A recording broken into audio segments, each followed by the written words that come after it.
hanging around. He was having a lasagna in the members' dining room, and I just thought, oh, that's weird. And I'd been with Malcolm Farr, and Malcolm Farr took a phone call, and I came back to the table, and Simon Benson was on the phone, and I just went, is something going on?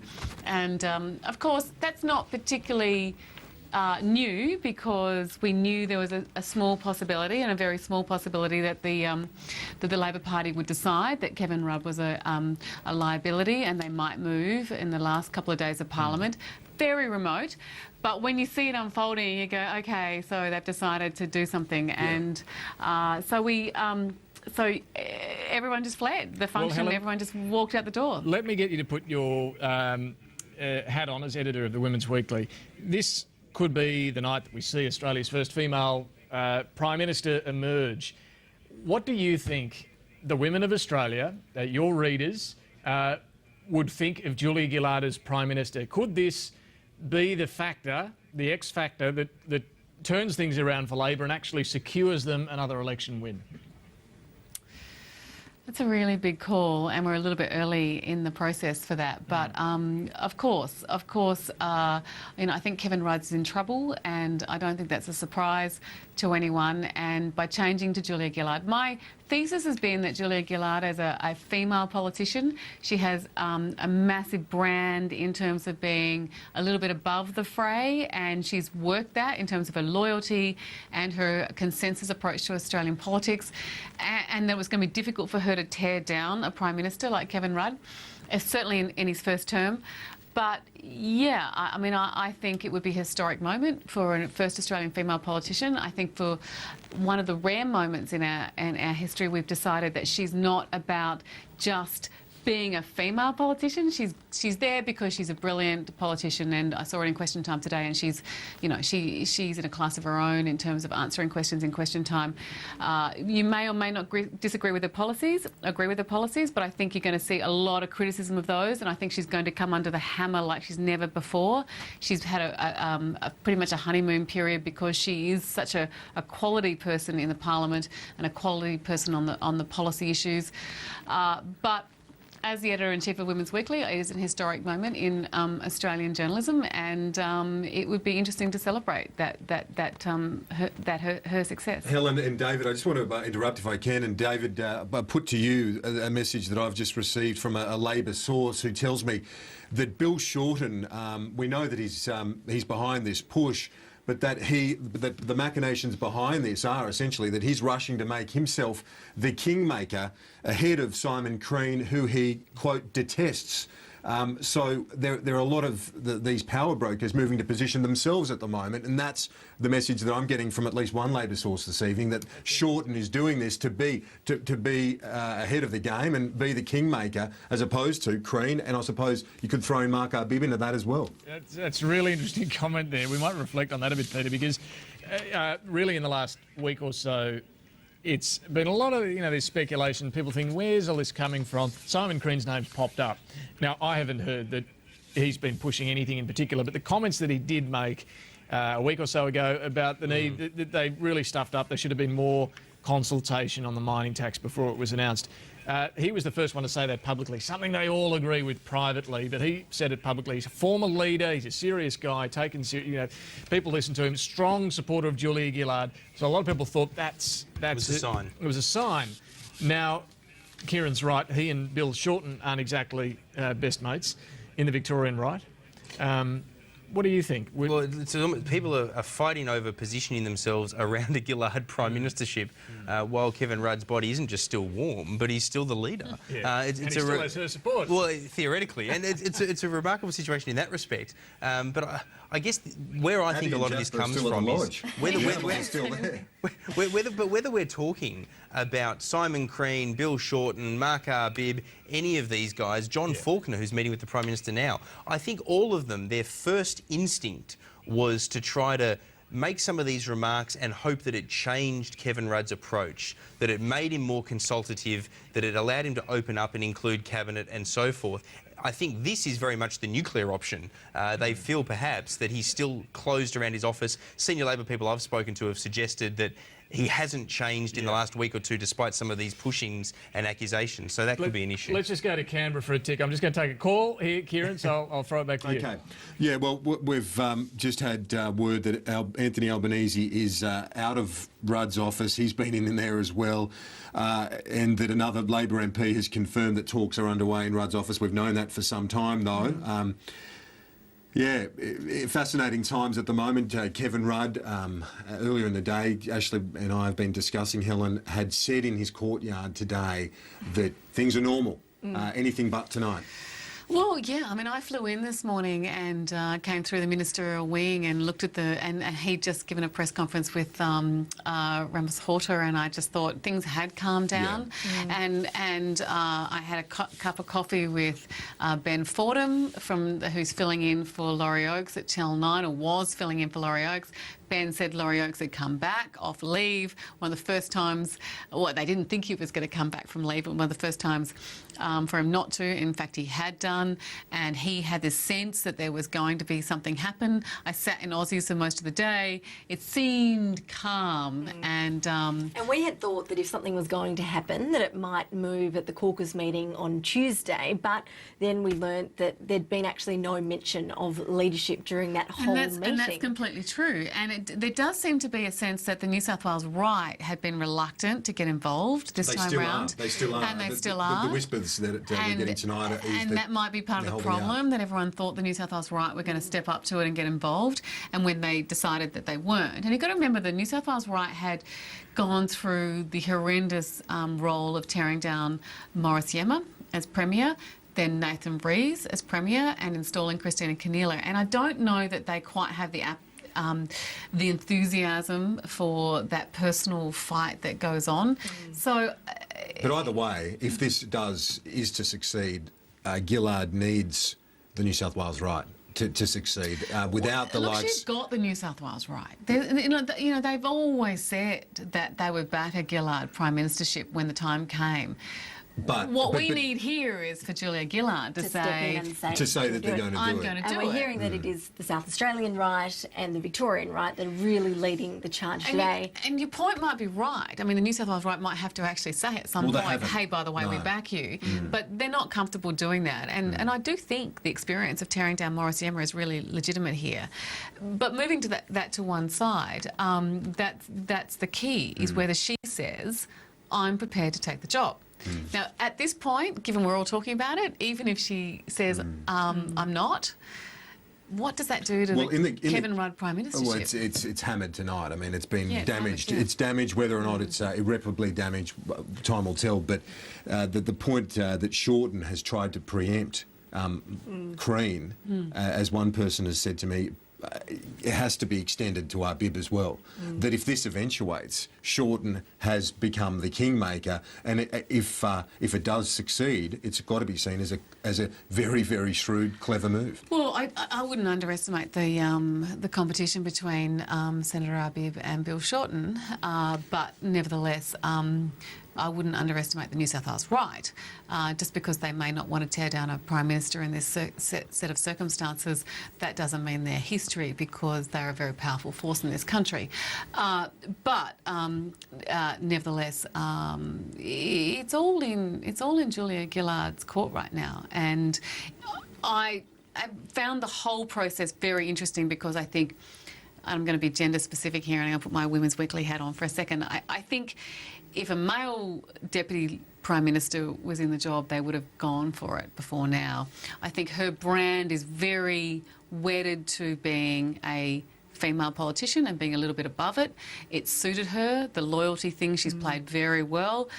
And therefore it's more difficult for her to burn her brand as a female politician that's slightly above it, be the first Australian female Prime Minister, and it's a big call for her to tear down a Let's see if David's now off the phone. David, have you got your call done? Or Pete, are you any more information to bring to us? I'll let you go first. Oh, thanks for that hospital pass. No, look, only that the meetings are still ongoing. I've had 2 text messages. One was just simply making the point that Simon Crean was trying to play this down on radio a short time ago. The other one was from inside one of these meetings saying, "Not now, I will get back to you later."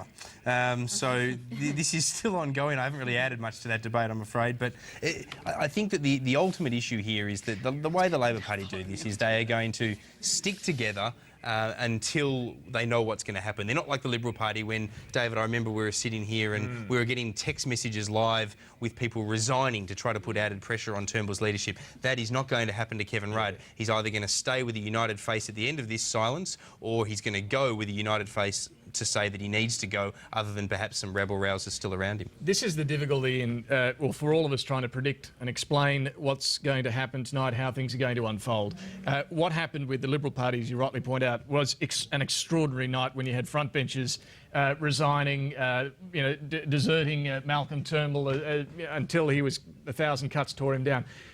That's, as Peter rightly points out, not going to happen tonight. What's happening at the moment, and this is just a recap and bring us up to speed with where things are at. What's happening at the moment is a lot of Labor MPs and senators are sitting there nervously, waiting for their phone to ring, waiting to find out which way the wind is blowing. A lot of them just don't know. Yes, there are a number who are pushing very hard. And I've just got a text also saying another New South Wales figure has said that it's all over for Kevin Rudd. But look, these are individuals at the moment. The Victorian right is pushing very hard, and I'm told that's coming from David Feeney and Bill Shorten.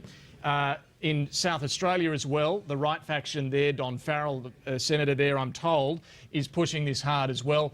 In the West Australians, well, it wouldn't take Einstein to think... There's not too many of them for a start. No, there's only 8. It wouldn't take Einstein to let you know that the West are very unhappy about the mining tax. They won't be sad to see the back of Kevin Rudd if it means the mining tax goes and they can hang on to their seats. Queensland is the big unknown. We don't know which... Well, I just got a very important text, assuming it's accurate, which is that the Australian Workers' Union have now moved. They've made the decision to move away from Kevin Rudd. This is Bill Shorten's union. This is Bill Shorten's union, but it's Bill Ludwig and Paul Howes, if it's correct. Yep. Now, if that is true, then Kevin Rudd has a real problem, because I think that would be the kind of thing that would tip Gillard over the line to decide to go with it. Because Paul Howes, if you're watching, give us a ring. I know you've been off with parental leave, but now's the night to get back to work. We want to hear what the Australian Workers' Union really is doing then. Queensland, I think, is still in play. We don't know exactly which way Kevin Rudd's home state is going. I think a lot of MPs there are still weighing things up. New South Wales as well. There is no firm decision in New South Wales, particularly the New South Wales right. The Kingmakers who propped up Bob Hawke, Kim Beazley, Paul Keating, Kevin Rudd. We don't know which way the New South Wales right's going to go as a bloc, but yes, there are some in the New South Wales right who do want to see a change here, who are taking the pragmatic view that this isn't working, they're headed for defeat, they need to change to Julia Gillard. Can I make the comment, David, that the interesting thing here is the Labor way on this will be, yes, there's bleeding tonight. Yes, this is going to be bad news tomorrow and the day after and perhaps the day after that. But they will be prepared to wear that. They'll be prepared to wear us speculating in a negative way towards stability on their side to get it right. So I think that's why they're going to stay behind closed doors as long as it takes to get it right. They won't want to rush out and worry about the fact that us and other media organisations are wondering what's happening and therefore are showing the public that there is instability in the Labor Party. They'll wear that as long as on the other side of it they can have a united position of some sort where they can say, OK, we're now in what we think is the best position to win this election. And David, I should repeat what a senior Labor source had said to me about half an hour ago, and that is that the message coming from those behind this push is that, targeting the animosity towards Kevin Rudd, the resentment towards his leadership style, that a Gillard prime ministership would be a more consultative prime ministership, and that a consultative prime ministership would lead to a more effective government. And in that context, I can tell you, David Feeney, for example, one Labor source has told me that he cannot stand Kevin Rudd, that in a Labor Party room meeting, he was essentially brushed off. And he's a fairly powerful guy in Labor politics, and Feeney this was passed on to me secondhand, but he said, I can lose a battle, but I won't lose the war, is what David Feeney said. Tonight, he's at the front line of this attempt to try and decapitate Kevin Rudd's leadership. Can I jump in there as well and make the point that one of the interesting things here that is happening is the Labor Party part of the discussions here would be wanting to know what is going to happen to the other positions. We shouldn't forget that under Kevin Rudd's leadership, the process of the role of the unions and the factional players in picking ministers, in picking the lineup and so forth, changed quite dramatically. It turned into a situation where the Labor Party was letting the leader carry the can on that and decide who's in the ministry and who's out. The traditional approach of the Labor Party is one where the factional players have a big say in that, and so does the trade union movement. You can bet that a lot of the discussions going on behind closed doors in relation to if Gillard comes into power are, OK, what is going to happen to our role in terms of the union movement? Are we, as a caucus, going to be able to tell you who is on your front bench rather than you do it as Kevin Rudd has done? And who's going to be the deputy here? Does Wayne Swan get the deputy? You can bet the AWU are going to expect that. It's hard to see how someone like Lindsay Tanner, as a member of the left, could be in the deputy's role, as well as someone like Julia Gillard from the left also being leader. All of this would be being discussed as well. We're not sharing sources here, but just a few minutes after your source mentioned the AWU, I've just heard the same thing. Okay. Paul Howes and Bill Ludwig are now backing Gillard, is the source, is the message I've just received. I'm hoping to get a bit more clarification from Paul Howes. Let's hope that's a second source backing up my source and not the same source that we just don't know about. Who knows? But yeah, Paul Howes, Bill Ludwig, the AWU, no longer backing Rudd. They want Julia Gillard. So she is under pressure from the union movement as well, and this can't be discounted. Clearly, this is important. The point about Kevin Rudd not being consultative enough, I was just speaking on the phone earlier to a senior figure who made that very point as well, and made the further point about Kevin Rudd's change, as we all remember, when he became Labor leader and then Prime Minister, about picking his own front bench, that no longer would caucus decide who's on the front bench. This has... I'm just getting another confirmation here that, yes, the AWU is now backing Julia Gillard, that they have no longer have any support in Kevin Rudd. So that's Paul Howes and David, of the AWU no longer has that backing of Kevin Rudd. They want Julia Gillard in the job. David, a Labor source has said to me that if the AWU has shifted, as you and Pete have said tonight, the other right unions, right faction unions, the TWU, the Transport Workers Union and others will follow, and, quote, Rudd's dead. Unquote is the message that I've been building on that. There is no doubt that the New South Wales right will back Gillard if she announces herself, because they will now see her as the winner. The AWU being there has a big role there. So I think we that, you know, as it started in a sense, but it all comes back to Julia Gillard being prepared to announce herself, obviously, but this level of support building behind her is probably giving her the kind of consensus and overall numbers that she needs to be able to feel comfortable that she's taking over a united party. We're not even really talking about the left here and where they sit. She's a member of the left. Now, it's well known in Victoria that her and Tanner are not on the same side of the left, but she does have large chunks of the left that back her as part of it, and it's factional leader, and she's got large chunks of the right that we're talking about backing her. And this point I was making about Kevin Rudd choosing his front bench, not consulting, the source I was talking to earlier said it's left the situation where Labor MPs and even ministers, particularly ministers, are too scared to go in and contradict Kevin Rudd, give him advice that he doesn't want to hear, disagree with him on policy and on implementation of things like insulation and the like, because they know that he holds their jobs in his hands alone, that their careers rest in that power, and that he can punish them without caucus punishing them. So this power... the source I was talking to wasn't saying it's being abused, but it has created the situation where... David, ministers do feel alienated by that. And on Peter Van Onsselen's show, I think it was just last weekend when we heard from Peter Garrett, saying that he had just heard about the ETS backflip after it had already been leaked out into the newspapers. That's the Environment Minister saying that. We learnt in Parliament last week that Martin Ferguson learnt about the new mining tax after it had already been decided on by the Treasurer Wayne Swan and the Prime Minister. So it all comes back to that kitchen cabinet. Wayne Swan, Kevin Rudd, Julia Gillard, Lindsay Tanner and the other ministers feel isolated, and we often hear reports that they get policy details sent to them and they have to go out and sell it when they haven't had a whole lot of time to go through it, and certainly weren't part of the process of coming up with it. We should point out as well, if we look back at the treatment of Bill Shorten, Combe got promoted to the front bench over Shorten. Rudd has repeatedly taken the mickey out of Bill Shorten as being, quote, ambitious. There is no love lost between those two men.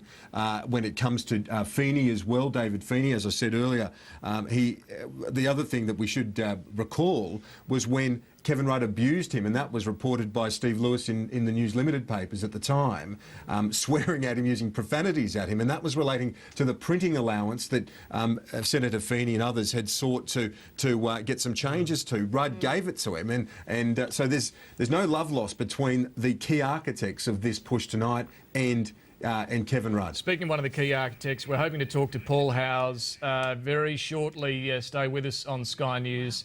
As we've been reporting for the last 5 or 10 minutes, the AWU, Paul Howes, he's the most, let's face it, senior union leader in the country, most influential. They want Julia Gillard. They've made that clear tonight. So we'll talk to Paul Howes about that and try and get something on the record shortly. Well, wow, if he's going to come on the show and tell us that, then that is, is absolutely game on if that's what's happening. We'll see.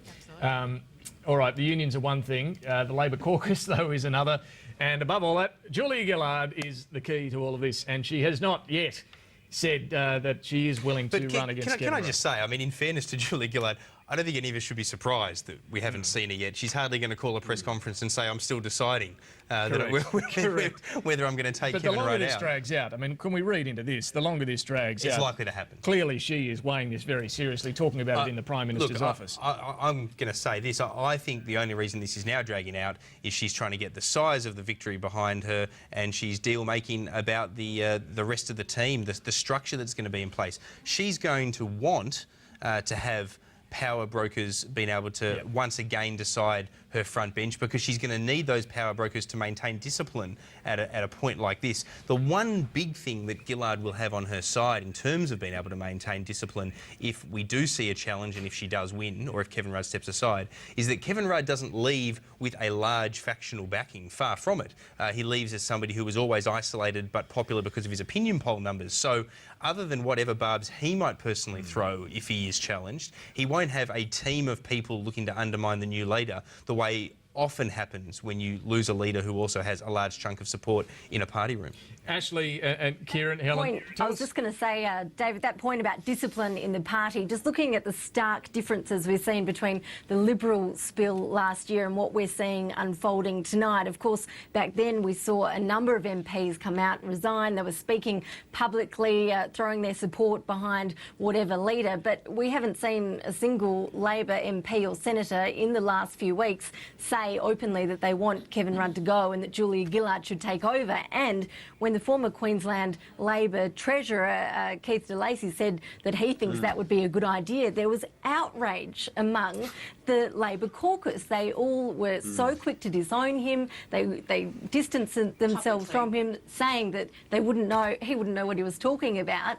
And the discipline we've seen, at least publicly on the record, has been something to behold, and something that we certainly didn't see in the Liberal spill last year. Can I jump in there? I don't know if this has been talked about before I came on, but I know that from people I've spoken to today, that one of the stories that appeared on the front page of the Sydney Morning Herald today about Alistair Jordan ringing around to try to find out about, that there was support there for the Prime Minister, and the story carried the line that he found that there was a great deal of support there. Now, I've heard, whether this is right, that there was a great deal of angst today about that story, because there was a view, a little surprisingly to me when I got told this, that it leaked out of the Prime Minister's office to try to shore him up.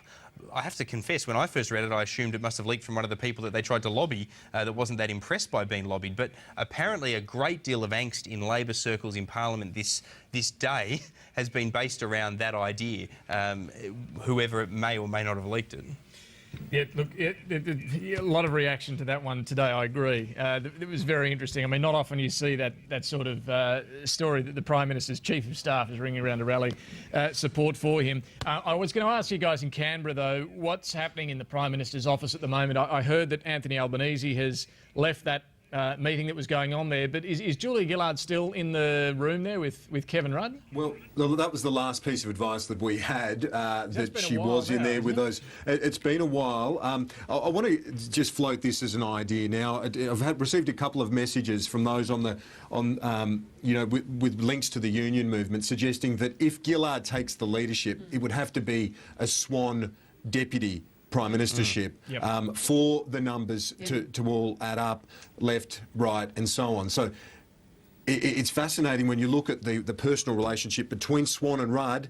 They were close, had a falling out. They're close again. This could be the falling out that ends the friendship. That is for sure. Because you're right, Lindsay Tanner couldn't take that job because he's in the left as well. So Wayne Swan, you would think, would be the obvious candidate. You have to keep some stability. So you'd have to keep your treasurer. Otherwise, you go into an election campaign without any stability whatsoever. And you know, Swan's probably never going to go down in history as the best treasurer, but he's grown into the job, and you'd keep that stability, and you'd have a member of the right. But it's an interesting scenario for her to go with Swan. Swan was close to Rudd, but was anyone close to Rudd? No. I mean, this is one of the great conundrums of this government. I mean, we've all dealt with Kevin, and he's built relationships across many bridges that he didn't exist before he was Prime Minister. He's done a good job of that. But no one's ever been really close to Kevin Rudd, and that's been the great problem. And a lot of us in the media have said that when the polling fell, it would fall dramatically, and once the polling fell, then the party support would dissipate. It was the polling. He didn't have any personal relationships. Well, it was the polling that kept his support. That's all there was to it. Julia backed Mark Latham over Kevin Rudd. That's right. That was her regard for him. So it was a long shot for her to back him in the first place. She did. She's been incredibly loyal to him. Everyone says that she's loyal to him. I think that's about her brand as a politician. Helen, we should remember as well, I mean, you're right by saying that Gillard's been loyal. She backed him. But the day that they took the leadership from Kim Beazley, she brought 40 votes to the table, double the amount that Kevin Rudd did. The only reason was her pragmatism to realise that not being from the right, she couldn't take the Prime Ministership. Hers and Mark Arbib. Mark Arbib worked out that Kevin Rudd was what the country wanted at the time, and backed him, and she fell in behind. But she's... I mean, her political play has been textbook. It's been perfect. She's ridden the wave. She's risen above it. She's been the loyal deputy. She's played the traditionally female role, and she's looked like the class act as his deputy. It couldn't have happened better for her. I do think that once she lands the job, the stories about her and the pressure on her will change dramatically. And I'm not saying that's a good thing. I just know what the Prime Ministership does. Again, it all comes down to, does Julia Gillard want it? Because, again, we are all still speculating. That is the key question. It's a question about when she wants it, not whether she wants it. We're not doubting that she's got the support in the caucus, but we're now just waiting to see her emerge from Kevin Rudd's office tonight. And it's all happening very fast. Just under 2 hours ago now, we first started hearing word from our sources in the Labor Party that this was on, that a count was happening. Soon after that, we heard Gillard went into Kevin Rudd's office, Wayne Swan went in, Lindsay Tanner, Anthony Albanese, John Faulkner, of course, the senior power broker as well. So this is something that is moving, and my question to you guys is, how can she say no now? If she says no and we go to an election with Kevin Rudd as the Prime Minister, when you think that a large proportion of the Labor Party, including the Bill Shortens of the world and the Paul Howes of the world, think that Julia Gillard should be the leader? Well, many are suggesting now that there's no turning back. The question is, I think that Gillard, ideally, David and Pete, I'll put it to you, I think that she would ideally want a bloodless coup. That's the politically the way that she would want to come into this job if she gets it. The question is, what crowbar big enough is there to remove Kevin Rudd? Well, it's a very good question, and it fascinates me that the meeting is still underway, if it is, between Kevin Rudd and Julia Gillard. This is not usually the way two contenders would operate on a night like this. The fact that they're sitting together is fascinating, perhaps trying to work this out together. Whether that means Kevin Rudd survives or not, we don't know, but if they're still meeting, they're clearly trying to work this out together in unison, a managed transition or a situation where Kevin Rudd comes out and says, I still have the support of all of these key players. Now, on a lighter note, a couple of other messages that I've received here. Get this.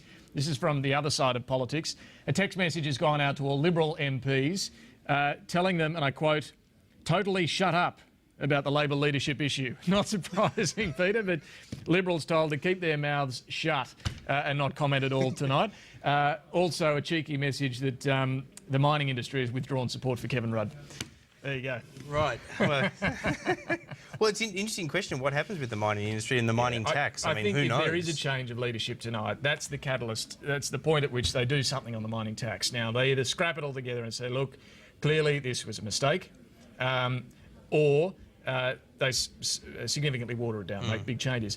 Similarly on the CPRS, I think this is still the biggest mistake that Rudd made, and the one that's still hurting him out there with so many of those true believers who backed him, the Kevin 07 mob. That decision to shelve the ETS is still hurting him today. So I think these are the two key things that Julia Gillard, if she does take over, would have to address. Not easy to do, though, is it, Peter? Because she was, the right-hand woman who was right in the room making these decisions alongside Kevin Rudd. How does she sell any suggestion that they were mistakes and she walks away from them? Hard to do. Very hard to do. The Labor Party and her will be backing on the fact that Kevin Rudd is a real drag on the vote as a person, and that's what a lot of the polling has shown. So they will be relying on that as something that gives her, I guess, some benefit of the doubt as an alternative, a lesser of evils, if you will. But she will have to endure those barbs, but they will inevitably try and turn this into a situation where they argue that Kevin Rudd was a dominant leader and therefore was the person that was pushing all of these issues. The key thing there, however, will be how Kevin Rudd exits. If this is a challenge, he won't accept full blame. If he somehow agrees to walk away in a mutually assured agreement rather than destruction, then he will perhaps allow the image of him being the person that was driving the ship to let them remove some of the more dangerous things from the Gillard side and argue that it was him, not the Gang of Four. Now, we're just correcting what was on the screen there. That was Liberal MPs told to shut up about the leadership, not Labor MPs. They're already doing a good job of shutting up about the leadership issue tonight, on the record anyway. I'm just told that one of Julia Gillard's key staff members has just emerged from Kevin Rudd's office, and no, they've gone back into Rudd's office. So Julia Gillard is still in Kevin Rudd's office, it seems, which I find fascinating. Let's bring in Graham Morris. You can see on the screen there.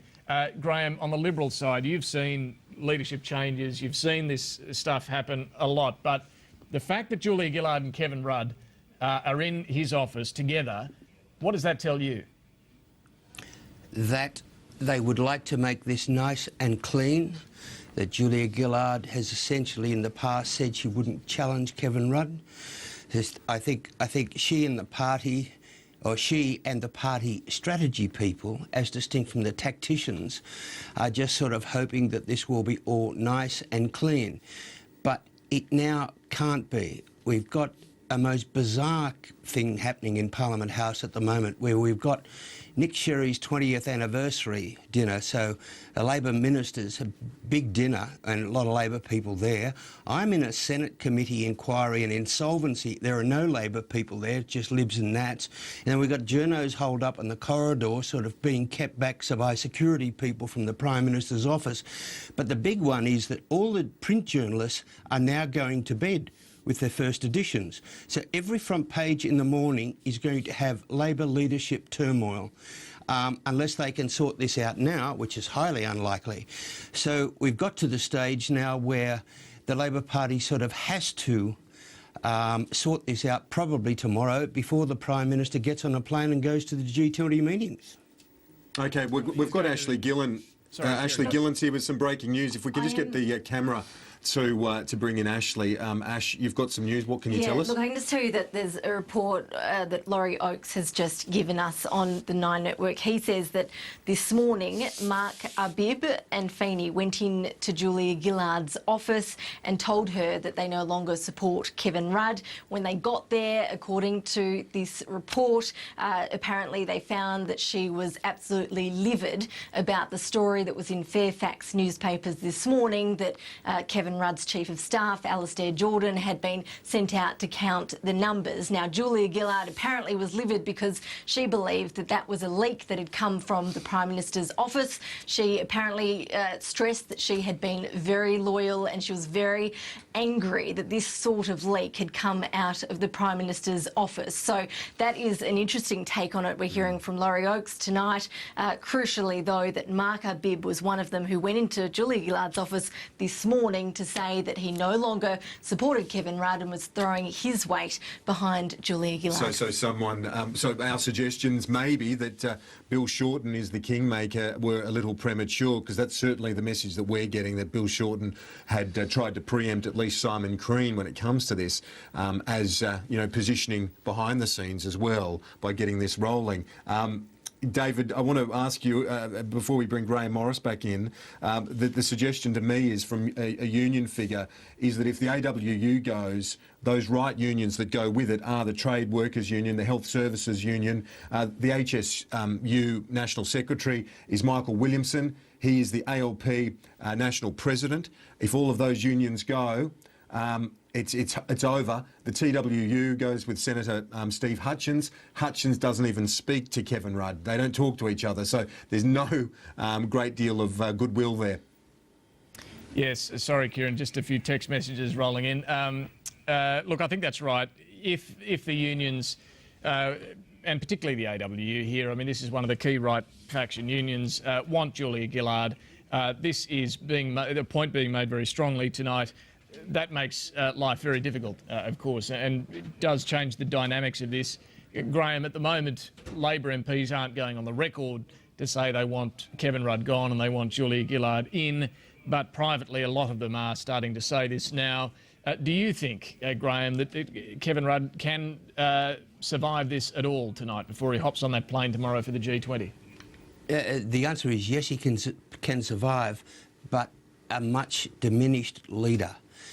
Once you go down this path and it becomes this public, you either cut the leader's throat, or in this case, he gets up by a very small margin, or else Julia Gillard puts her hand up and says to her colleagues, I don't give a damn what you say, I'm going to be loyal to my Prime Minister and I will not lead. It is Kevin Rudd's job to lead us to the next election. Now, that would be very brave for a Deputy Prime Minister to effectively be in hand of the leadership and say, no, thank you very much, particularly now that the ball is rolling. Well, that's right. He does have the G20 summit happening this weekend. I guess it is feasible that it may not be Kevin Rudd getting on the plane, but the mechanics of this, Graham, there'd have to be a special caucus meeting held to rubber stamp, even if there is a deal done tonight for Julia Gillard to take over. The caucus would have to back that. So there are some formalities to go through here. I can't see a plane taking off tomorrow if that's the case. No, neither can I. And, it's not beyond everyone's wit for the government to send somebody else instead of the Prime Minister in this sort of pickle. Pretty sure Wayne Swan would be going anyway, wouldn't he? It could well be that the government and the Labor Party numbers people say, look, let's calm down, let's have this in about 10 days' time, let's everyone do the numbers and see what happens. But by geez, it's going to be a very messy 10 days. I think what is interesting, though, is there were these reports of a Chief of Staff doing the numbers. I think that's sort of sad for the Prime Minister's own sake, that he's got to rely on any paid staff to go and do the numbers, not his colleagues. And that I would understand would upset Julia Gillard. But also there's something about the Prime Minister lately is sort of surrounded by tacticians. And by the look of the list tonight, it's sort of the strategy people who have come in and says, hang on, we're on the wrong track here. Tactically, we went all right for a while, but our strategy is shot to bits, and we don't know how the hell you're going to get out of it, Prime Minister. Maybe a Julia Gillard can. And that, when you look at the list of the people who have moved here, it is not the clever little tactical people, it's the strategy people. And Graham, you're a former Chief of Staff to John Howard. What's the protocol in your mind about a Chief of Staff doing the ring around to test support amongst ministers, amongst backbenchers? Is that the role of the Chief of Staff, or is that something that Kevin Rudd should have been doing? Because that seems to be a bit of an issue here as well amongst some backbenchers. Yeah, well, that was the point I was making. It is certainly unusual. Like, when I was there, I would talk to a lot of colleagues, but the former Prime Minister, John Howard, would never have expected me to line up colleagues and say, how are you going to vote? But he knew damn well that a lot of the colleagues would come in and say, Graham, look, we're behind the PM, or we're not. But you would not send out a paid staffer. It's a bit hard on the paid staffer because he's sort of being paid by his boss. It sort of doesn't look right. Normally you've got lieutenants there who can go and do this for you, some good backbenchers, a couple of good front benchers, and normally people like Albanese and Faulkner would have been doing it, but by the look of it, they've come in very late. Well, yes, and the numbers, though, in Kevin Rudd's office have been rotating throughout the night, but we heard that Anthony Albanese was in there earlier. Lindsay Tanner, we're not sure if he's still in there, but Julia Gillard still seems to be in there. Kieran Gilbert, this would suggest that the talks have been underway for, well, you know, nearly 2 hours now between the two on trying to work out what's going on here. It wouldn't have just been a period in which Julia Gillard has vented about her anger on this story that Kevin Rudd's Chief of Staff, Alistair Jordan, was ringing around rallying numbers for him. Clearly they're trying to work out what happens now. What is in Labor's best interests for this election? What can be salvaged from this? Can Julia Gillard really emerge as a credible leader and distance herself from some of the unpopular decisions that have got Labor in this trouble that they're in? None of these are easy questions, none of these are easy decisions, but it all does rest in Julia Gillard's hands at the moment. It does, but having said that, a lot of the foundation upon which the Rudd leadership has been supported has been destabilised dramatically tonight. While it takes Gillard to say, yes, I will put an end to this and I will be the leader, it seems to me that things are now so destabilised for Kevin Rudd. I don't see how it turns back. You've got the AWU shifting. You've got the Shoppies Union with Don Farrell from South Australia, a big power broker down there in the right of the Labor Party shifting. The Health Services Union, as we said earlier, of the right faction as well. If the New South Wales right comes with Arbib, I think it's over. I don't see how Kevin Rudd, the man without a faction, survives tonight. And beyond that, Graham, as a political observer, I know you're of the Liberal persuasion, but even the fact that we're going tonight, and this hasn't been killed as, you know, silly media speculation, we've been on air for 2 hours. That alone in itself is going to be so damaging to Rudd, it's hard to come back from. Yeah, and just imagine what the front pages are going to say tomorrow. As you said, yeah. You know, if you were an editor tonight and you're up against these sort of deadlines, you've got your first edition about to go, what the hell are you going to say? All you're going to say is Rudd leadership in turmoil. And just imagine people around the country waking up to that in the morning. It doesn't look as if this is going to be tidied up tonight. And you know, you can understand that the Labor Party has got itself into this pickle because the Prime Minister is going overseas. It's sort of up to him whether or not Parliament resumes. But I think now you can make a very good case that the Parliament comes back for at least a couple of weeks with either leader, just to try and calm things down and to get things back onto, you know, presumably bucket Tony Abbott. But the thing is, David, even if... let's look at the scenarios here. I mean, obviously this is a fluid night. This has all been breaking news and we've been reporting it to you as we get the text messages and the tweets and so on. But David, if Julia Gillard, I mean, you look at her options. She either says, OK, the writing's on the wall, I'll take the leadership, or she says, I'm going to back this guy who's who's now seemingly been mortally wounded. How does a unity message get portrayed beyond tonight by Gillard and Rudd, if that's what she chose as an alternative, if you look at the alternatives before her, how is that viable going forward when we know these sort of tectonic shifts tonight in the Labor ranks? Well, I think that's the question, and I think this is going to be impossible, really. Let's cut to the chase. I think this is going to be very, impossible for Kevin Rudd really to survive. He is in a situation now where this has dragged on for hours. He has not been able to front the cameras and say, this is all a joke, this is rubbish. I've got the support of my key allies here and my most senior lieutenants. He clearly does not. Faction leaders in various states, we know in Victoria, South Australia, Western Australia, senior union leaders are all now urging him to go and urging Julia Gillard to simply grab this leadership. The view across the party is that she doesn't need, there doesn't even need to be a count so much, that if she wants it, she can take it. And I don't think Kevin Rudd can survive this, quite frankly. And I think it's going to be near impossible for him, if he does cling on tonight, to really mount a credible election campaign. Julia Gillard, of course, this is no easy run either. And I think Graham makes a good point there, that it wouldn't hurt if she does take the leadership tonight, tomorrow more likely, for Parliament to come back in August after this winter break and at least give her an opportunity to use that platform to really strengthen her leadership credentials. That's if and when she becomes Prime Minister, to show that she can match it against Tony Abbott, to inflict some wounds on him, to use the pulpit of the Prime Minister's chair in Parliament. I think she would need to do that. So it's hard to see any other way out of this.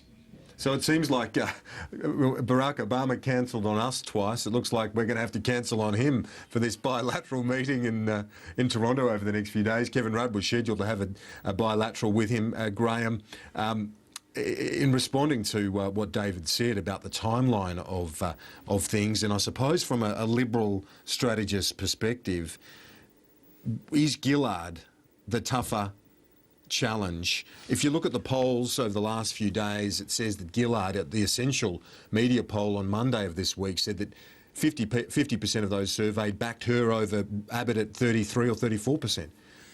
Yeah, well, there's no doubt the Liberal Party was sort of preparing to run a campaign against Kevin Rudd. So all of that would now change. But then again, all the Labor Party campaign was all about Kevin Rudd too. So that's going straight into the bin. Look, it is always difficult to fight a new leader.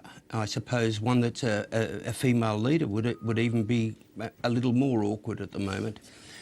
But I think Julia's difficulty is going to be, if she wins, what's the difference? Why was there a change? We changed leaders because we didn't think Kevin could win. What policies will change? But can't Julia Gillard say, we've listened to the reaction of people, we've seen the concerns, we got it wrong on this or that, be it the mining tax, CPRS, and we're responding. What's wrong with that? And start with her leadership with a new policy. Start the leadership with a new policy on mining, a new policy on climate change. You could. I think it'd be very sensible to junk things like the mining tax and whatnot, but that also means you've got to junk half your budget.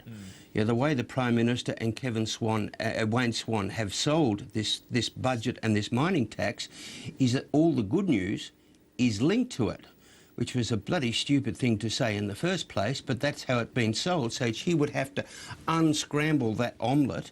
Otherwise, the government has got a budget which is in tatters, and it means its economic record's in tatters.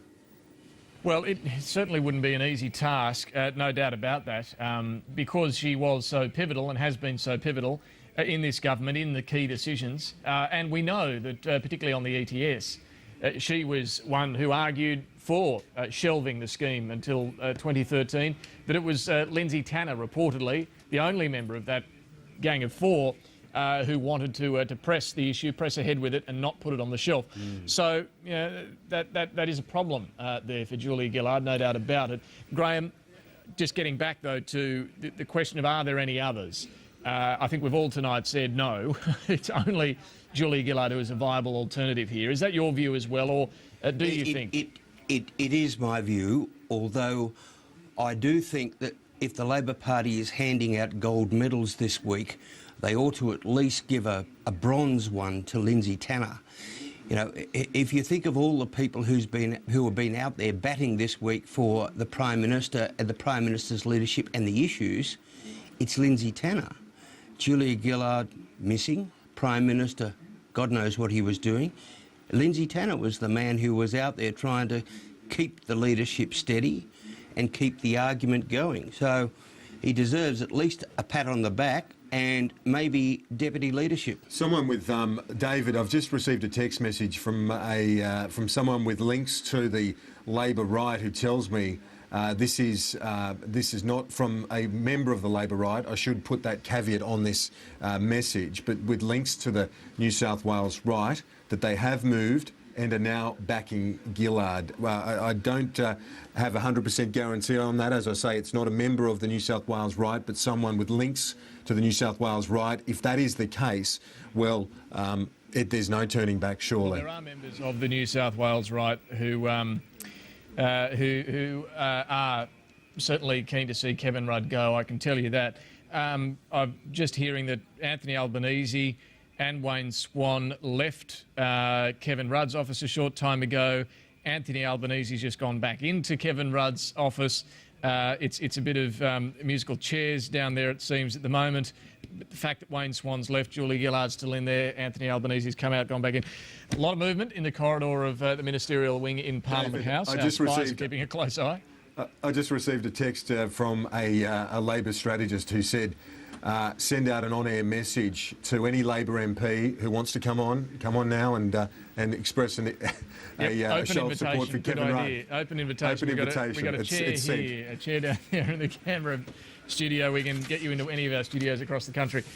Yes, it is telling that nobody is talking. No one is out there defending Kevin Rudd publicly tonight. All these people who, throughout the course of this week and last week, Kieran, as you and I well know on all of the programs we do every day on Sky News, saying this is all a beat-up, this is all a media beat-up. Kevin Rudd's got 100% support of the Labor caucus. A marginal MP, Nick Champion, was saying that yesterday to us on Sky News. He's got all the caucus behind him. Where are they now? It's clear that something's happening. They're all watching the wind. Okay, no one willing to stand in defence. I can confirm, yes, the New South Wales right is now behind Julia Gillard. That is from a member of the New South Wales right, so we can confirm that now. That powerful section of the Labor Party has fallen in behind Gillard. This is all over. All right. So are you saying there that the whole of the New South Wales right? Well, this is a message from a person in the New South Wales right saying that my comments previously are right. So therefore we assume that the New South Wales right has moved behind Julia Gillard, and what numbers does Rudd fall upon now? I mean, if that is the New South Wales right, it's the Victorian right, the South Australian right. I don't see how Rudd survives, David. No, I agree. I think if the New South Wales right has made that move, then it's game over for Kevin Rudd. The important thing now is Julia Gillard. We're not hearing from anyone whether she has decided to actually take this job that is now on a plate, on offer for her. That is still the key question. But if these right faction figures from New South Wales, Victoria, South Australia, WA are all saying they want Kevin Rudd gone and they want her in the job, of course she would carry the left as well, particularly in her home state, Victoria. She has the numbers of the caucus now locked in behind her. Sam Maiden, you can see in the chair there from the Australian. Sam, what are you hearing at this point of the evening?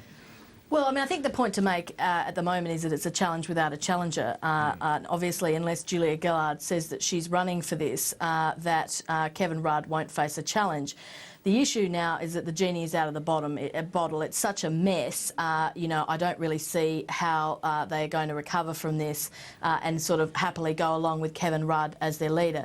When I spoke to one of the people in the right wing, I won't say which state from earlier tonight, they made the point that this is there's a sort of a new Roosters emerging here, if you like. Remember, we had the Roosters of the Beazley years. We had Wayne Swan and Albo and Stephen Smith pushing Kim Beazley's leadership leadership. Here we have Dave Feeney, Mark Arbib, I know you've been talking about it earlier today, basically pushing Julia Gillard into taking action.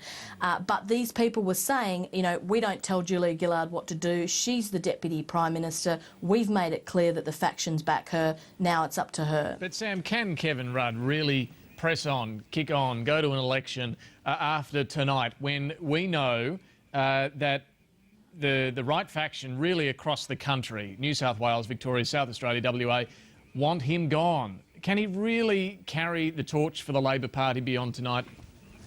No, I don't think he can, and I think that's the tragedy for Julia Gillard if she doesn't want to take the leadership, that now she's almost going to be forced in a position in which she may have to. Now, this is a very difficult situation to be going into an election campaign with this sort of destabilisation in a first-term government. It's highly unusual. But Sam, can I ask you about that? I just want to interrupt if I can. Don't you think that with the first female Prime Minister, won't that cause at least some sort of circuit breaker? I know it's destabilising tonight and tomorrow, but beyond that, it's the first female PM.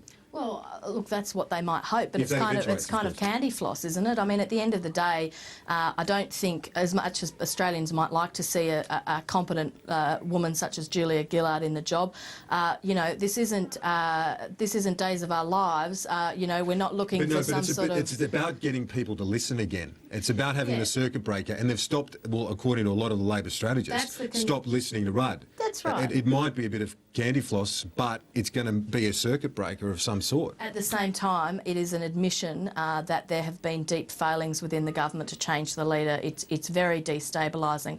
But I mean, I think it's fascinating as well what David was saying earlier, and you were saying earlier, that this story, you know, the Australian splashed on Saturday saying this leadership spill could be on, and people said the Australian were wrong. There was a story in the Sun Herald, in the Fairfax Sunday papers, saying there was absolutely nothing going on and it was all nonsense. Well, I it think didn't that's turn a out fair to be point. nonsense. I agree. Dennis Shanahan had it on Saturday. The move was on. A lot of people scoffed at the suggestion, but there you go. He's right on this one. And David, in terms of, I mean, obviously it's damaging, it's destabilising and all that sort of stuff, no question. But what about the Liberal Party? They had this times 10 at the end of last year. Abbott's been able to shore things up very, very quickly, Graham. Yeah, that's right. But he also changed the policies. And the difficulty for Julia will be, you know, what does she put in the bin? And what does she replace it with? And it's all going to have to be done very, very quickly if she is to become leader. I don't think she could just say, look, I supported all these policies. All we're doing is just changing the figurehead. We're not going to change the policy. So she's going to have to junk the policies, but replace it with what? That's going to be very tricky, and she's going to have to do it in about 2 weeks. It's a fascinating behind-the-scenes story here, Samantha, as well. Bill Shorten, as I understand Dining in Kingston tonight. made the first move. He was backed by Don Farrell, South Australian power broker. They're out to dinner tonight in Kingston, according to some reports. I hope they've got Sky News on. If you do, gentlemen, there might be a bit of indigestion at the dinner tonight, I would imagine. For I thought Julia Gillard, just interestingly, I thought she looked very sombre in Parliament today. I think she looked sad. You know, it was there was a weird vibe around Parliament today, and I mean, I did discuss it with people in the office. There was this feeling that you couldn't find any Labor MPs. Where were they? Everything seemed to go quiet. There was a sort of strange feeling, and I remember saying to a few people and a few Labor MPs, I'm completely paranoid that something's going on here, Sam, because everything's gone weird. Let me interrupt you there quickly. What you're seeing now on screen is a live shot of the ministerial wing, or the entrance to the ministerial wing. They're all journalists that you can see hovering around. Sam, you were probably down there earlier, and I'm not sure who that is in the front of screen having a ciggy. But our camera's down there, and Ashley Gillen's down there as well, where we're allowed to be. Journalists are kept out of the ministerial wing on nights like this. Do we have Ashley there? No, Ashley's... shortly we'll be talking to Ashley. But look, that's where you're seeing the reports coming through of who's going in and who's going out of Kevin Rudd's office. His office is about 50 metres away from where they are there. David, just quickly, I want to point out that a source has just told me that it's now nationwide right support, so nationwide support of the right faction. I suppose it didn't take many more states to fall for that to happen, because it started in Victoria, South Australia. We confirmed New South Wales, and now I can confirm that it's nationwide. So it means that the Queensland right has also fallen in, and that has got to be Right, the final nail. It certainly is. The cameras are bracing there now. No doubt this is a leader under siege. The Prime Minister really cannot survive tonight. As Kieran's just reported, nationwide, the right faction of the Labor Party has deserted him. Julia Gillard, who is of the left, now has the numbers to take the job. She's been in his office now for some hours. Whether someone is going to emerge soon to tell us what's going on, how they are going to manage what is clearly going to have to be a transition of the leadership, the end of Kevin Rudd's prime ministership. It can only really be a matter of hours away, or perhaps a resolution in the morning at a special caucus meeting. But there is, in my view, no way Kevin Rudd can survive this. Kieran, as you've reported, nationally, the right faction has lost confidence, lost support in Kevin Rudd.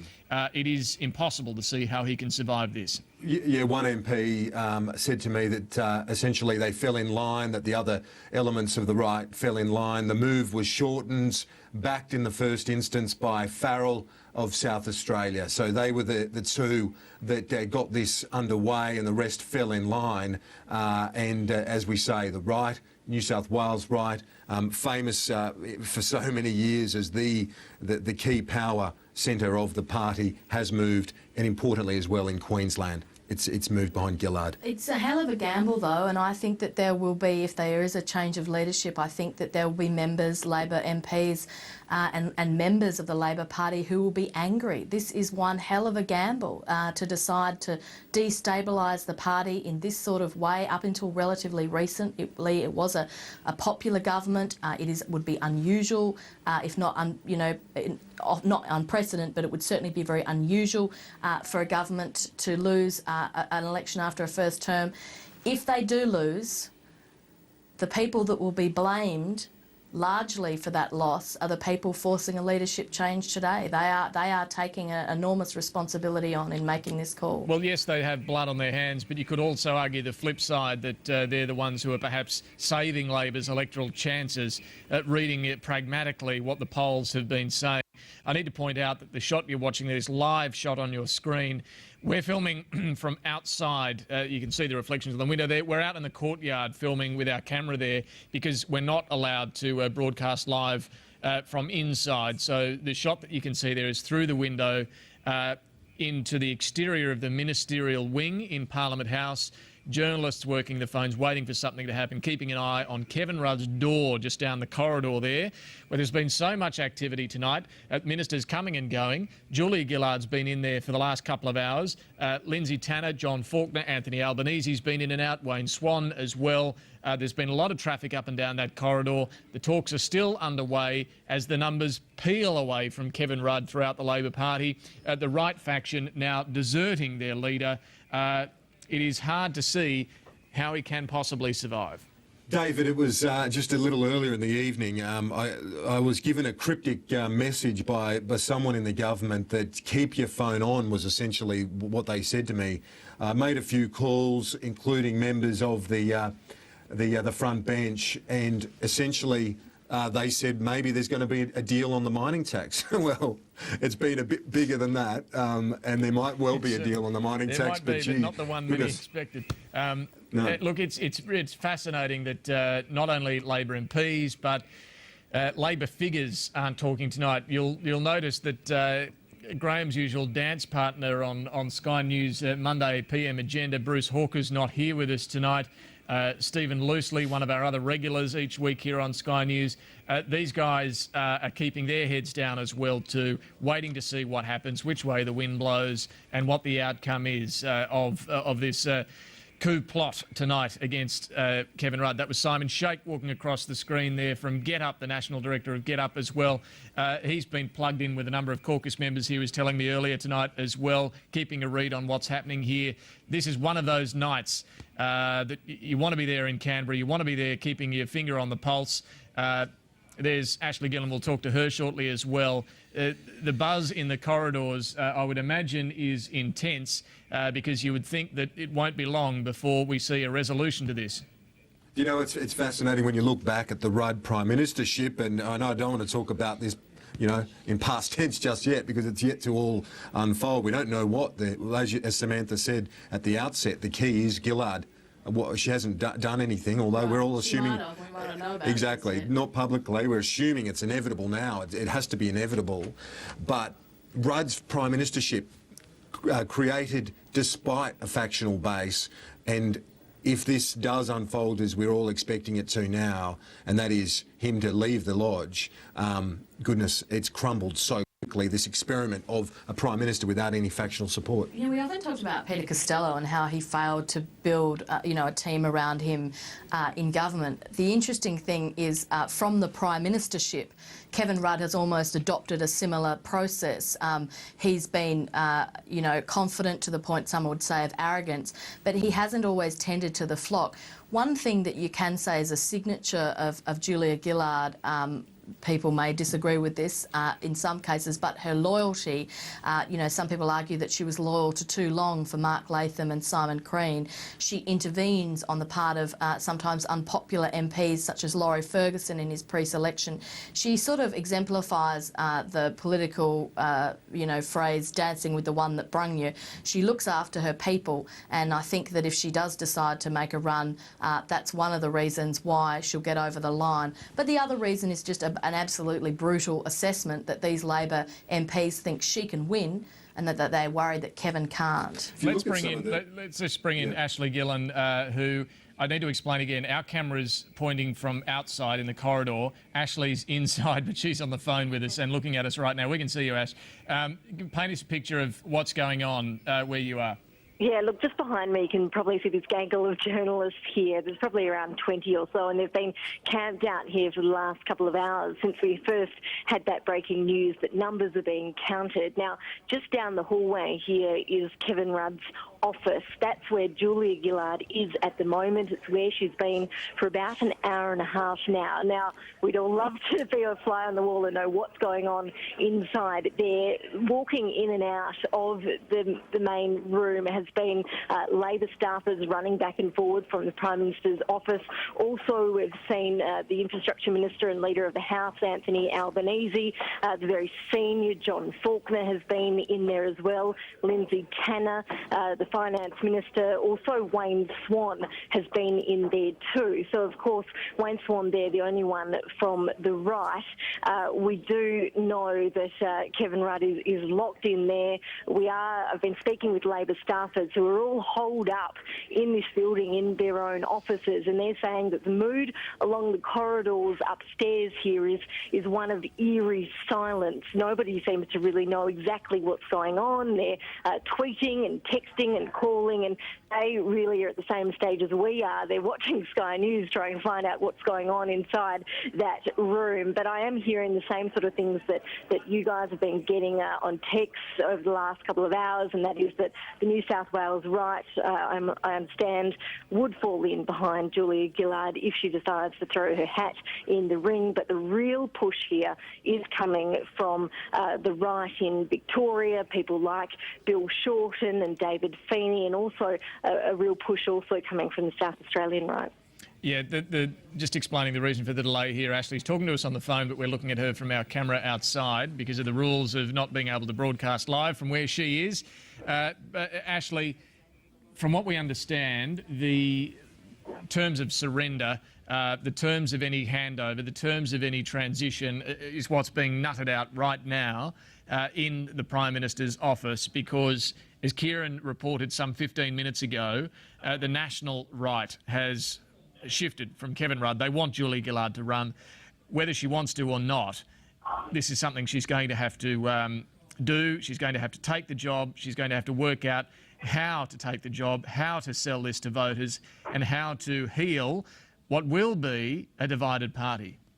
Well, of course, we've all been expecting an election in around October, but the government does have until, I think it's April next year. So that could maybe buy her some extra time. But you're right, convincing voters that this isn't just a desperate move, that she can move on, present a fresh face, that is the real key here. And how Kevin Rudd behaves over the next 24, 48 hours is going to be key to that, and key to Julia Gillard's image and how she comes across to voters. Also, of course, we can imagine the Liberal Party on the other side of the building will also be sitting in there nutting out exactly how they're going to try to bring Julia Gillard down if she does take on this job. We know that just in recent weeks we've seen Tony Abbott naming Julia Gillard and Kevin Rudd as a pair. Every time he mentions Kevin Rudd, he lumps in Julia Gillard with him as the two leaders who have been in charge of some of the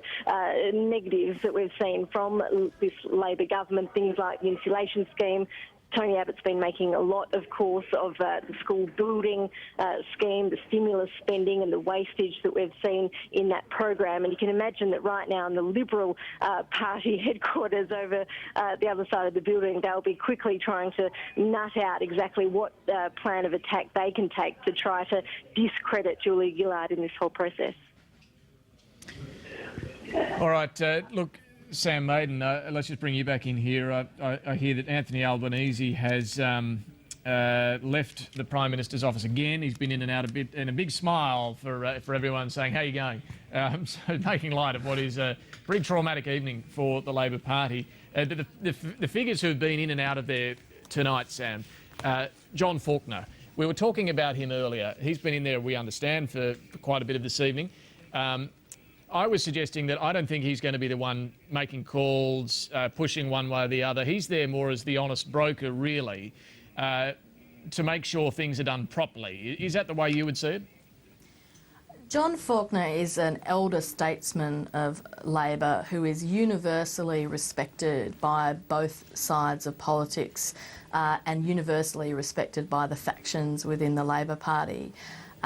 He is, the wise man of Labor. I think he'd be very sad about what's happening today, and he would be there, as you were saying, to make sure that the proper processes were followed, possibly to provide some wise counsel to both Julia and to Kevin. Graham Morris, can I get... I want to bring you in. I think that's right. As I understand it,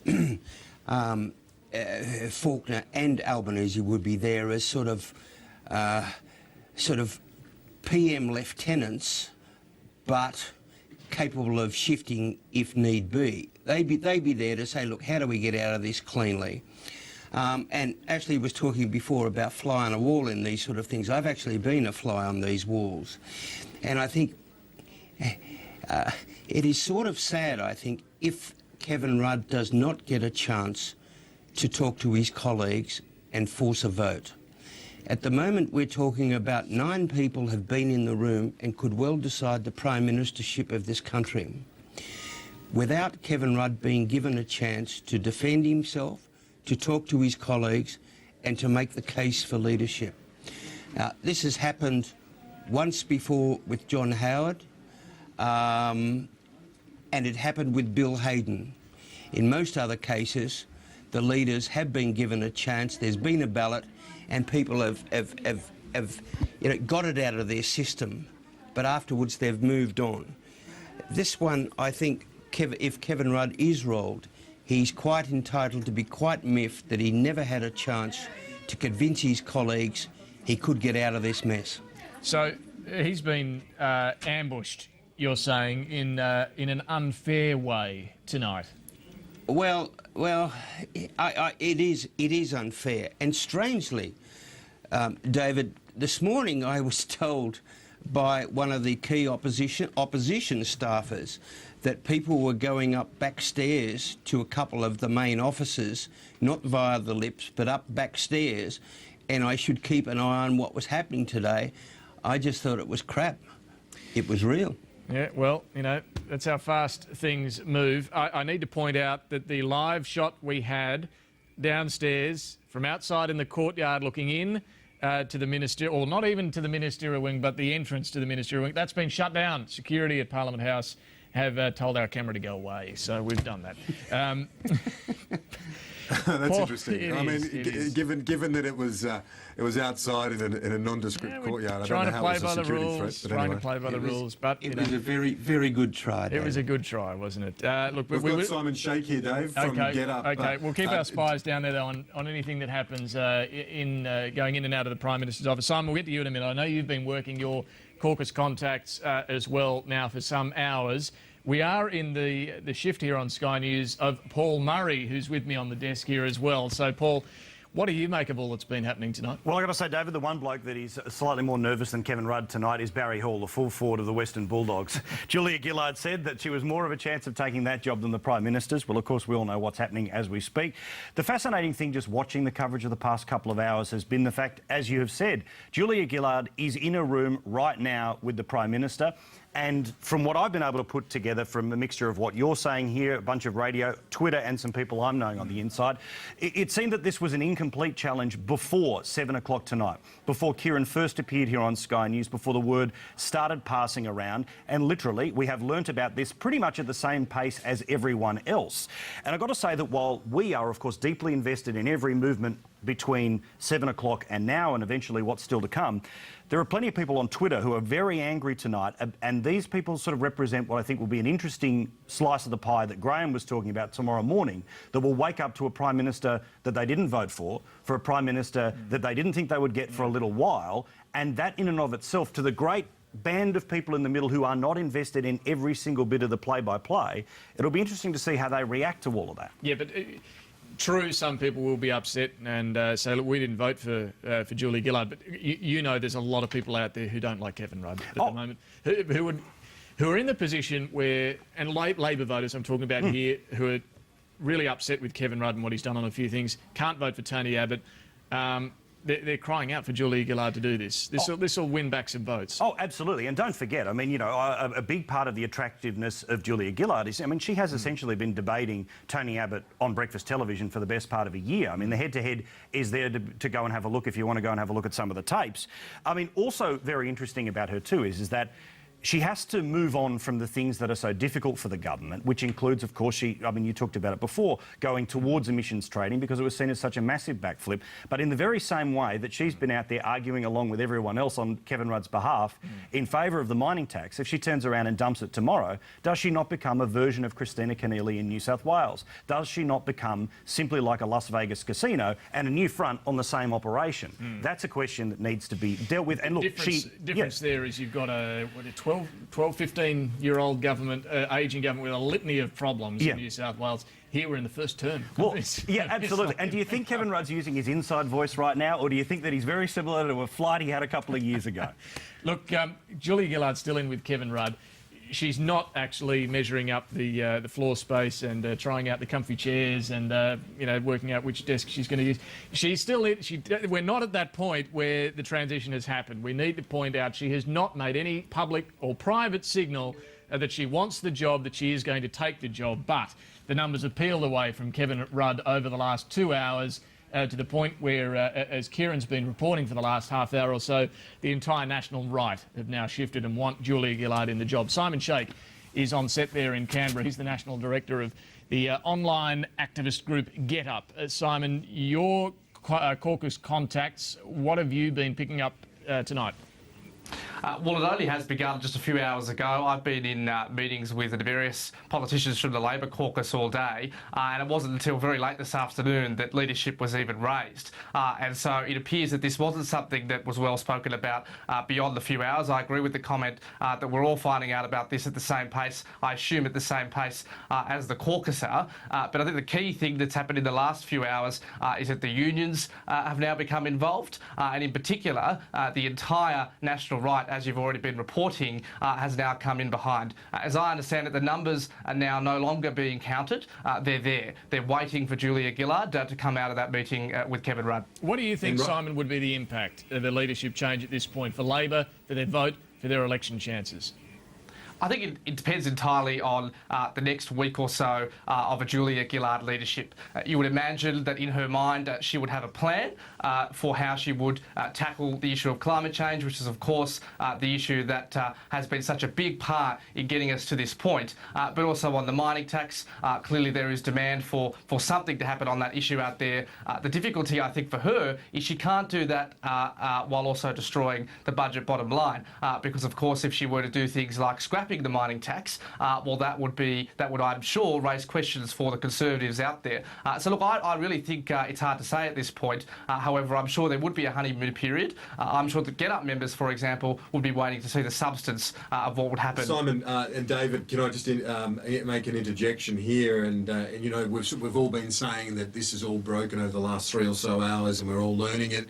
Paul Murray made the point that we're just all seeing it as it goes, but it's the same can be said for the staff members. I've just received a text message from one of the advisors in the Deputy Prime Minister's office who says no news here. They're waiting to hear what their job will be tomorrow as well, whether they'll be working in the PMO or what's going on. So this is really now being done by the power brokers, it seems, and trying to work out a way to have Kevin Rudd move on, because the numbers have moved. The foundation, Simon, upon which his leadership is based, is gone. Well, those foundations have been weak for quite some time. They were weak many months ago, and so it remains to be seen what's going to happen tonight. I wonder about the role of party headquarters at this moment. As I understand it, a number of those individuals, the senior leadership there, weren't on site here at Parliament House up until this afternoon or late this afternoon. So look, it's very, very hard to say whether this gets sorted out tonight. I can only imagine that caucus meets tomorrow, but surely it's very difficult for the Prime Minister to continue on in this state. Very, very difficult without a big change in his position. I think one thing's for certain. We won't wake up tomorrow and find the same policies on the table as today. The only way for Kevin Rudd to survive this kind of instability is to actually suggest that he is more open and more willing to be far more consultative, if that's even possible at this point. And if you think Kevin Rudd's going to survive tonight, I can tell you that Sportsbet now has him at $2.70 to lead the government to the next election. Julia Gillard, $1.40. Wow, there you go. Well, that says it all, doesn't it? I mean, that's the obvious answer down here. Everybody down here agrees that Julia Gillard's got this in the bag. It's just a matter of when, not if. Absolutely. David Spears. Now, David, I'd just like to ask a question from the outside looking in. In terms of Julia Gillard and the way that she's run her ministry, the way that she's run her programs, if she does become Prime Minister, be it in the next couple of days or obviously further down the line, what sort of a Prime Minister is she in terms of the way she makes decisions? Is she the sort of woman who, as Australian Story suggested a couple of nights ago, will pretty much go wherever the wind is? Or are there core principles that she will not bend on and she would basically lose an election over? Well, I think this is a very good question, and it's something that's being argued in the Labor caucus at the moment quite a bit tonight. Why change? Yes, they're in trouble, but they shouldn't just change because of panic.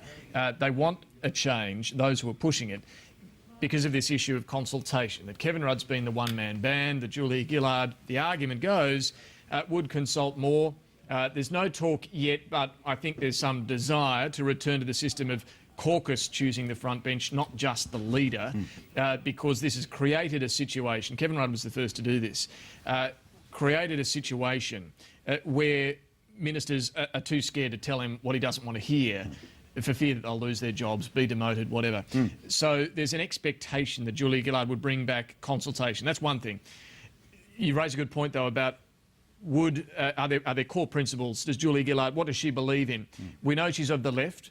We know she campaigned very hard on the anti-work choices line at the last election. We know that she comes from that union background as well.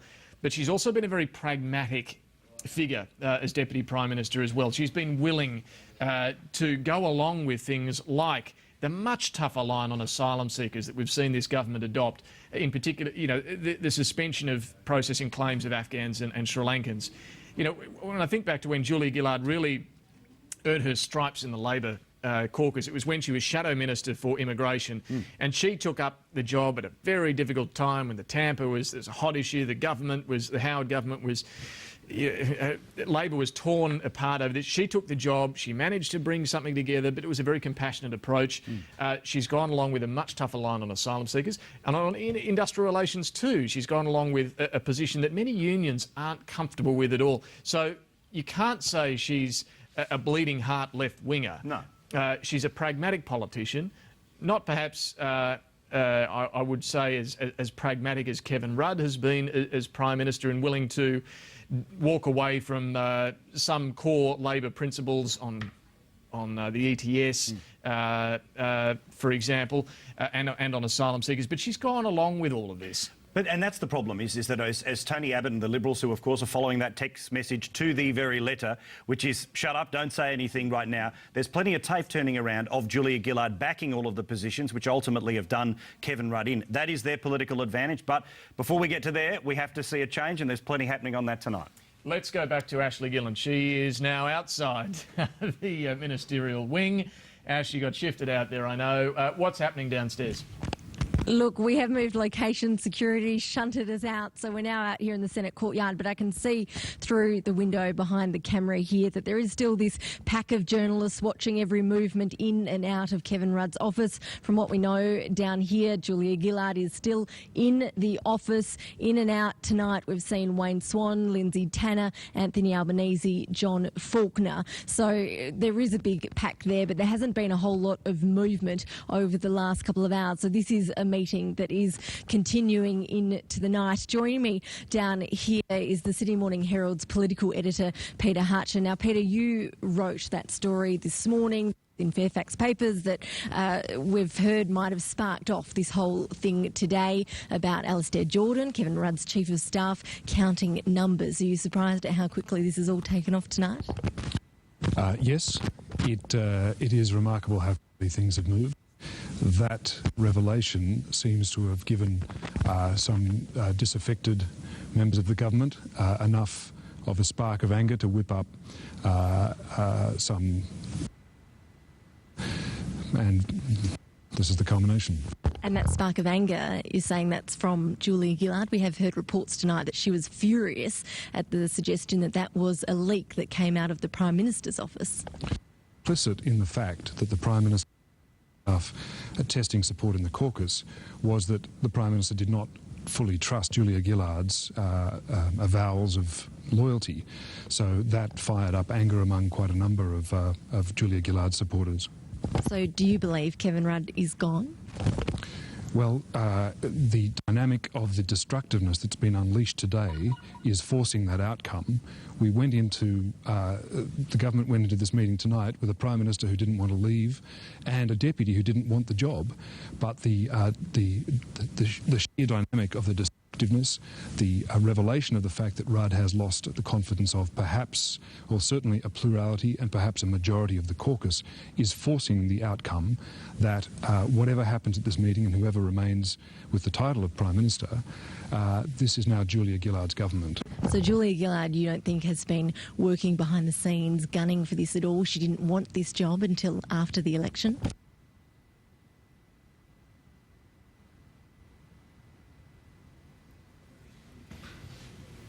We've got an audio problem there. Apologies for that. But Peter Hartcher making a very good point there to Ashley, Paul Murray, that whatever happens tonight, this is Julia Gillard's government now.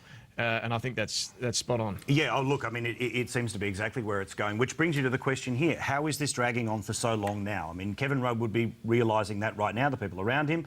The people even further out from them would know this now. The fact that it's gone on for this long is fascinating. The fact that they are, I mean, as Laurie Oakes has been reporting this evening, is they are negotiating the terms of surrender. That's fascinating. But look, there's plenty of comment obviously happening, not just only here, but in the wider world on Twitter. Some interesting observations which are coming through here. A lot of people saying that there was a very happy coincidence between Belinda Neal yesterday beginning to say things about Kevin Rudd and the ongoing get square that's happened through the day. There's a lot of criticism from Mark Arbib, a lot of criticism on Twitter, and obviously it might be coming from right-wing people watching us right now wanting to have their kick. But there is a big question here about the role of people who we don't elect to decide our Prime Minister eventually making a decision on the behalf of us. Now, obviously, they're doing it for electoral realities, and that's why it's happening. But that's fairly fascinating. And a lot of people say that one of the great indications of what we are seeing this evening as being particularly dramatic is because John Faulkner is and has been in the room, as he was for virtually every other change, well, ad infinitum in the Labor Party. Yeah, well, look, I don't pick up that Mark Arbib's the one necessarily who's been driving this from the outset. That's not my reading of it. I think it initiated tonight, at least in the Victorian right. People like Bill Shorten is what we're told, but in the end, it's some of these key power brokers who wear the blame or take the credit for the decision ultimately. And look, if this does turn out to be a leadership change that saves Labor the election, you know, everyone want to be owning the decision. If it turns out to really leave a lot of blood on the floor and a bad taste in everyone's mouth and a divided party, there'll be a lot of finger pointing. But at the moment, it's very hard to know which way this is going to go. In terms of, I should say, a voter reaction, I think it's pretty clear, though, at this stage of the evening that Kevin Rudd is finished.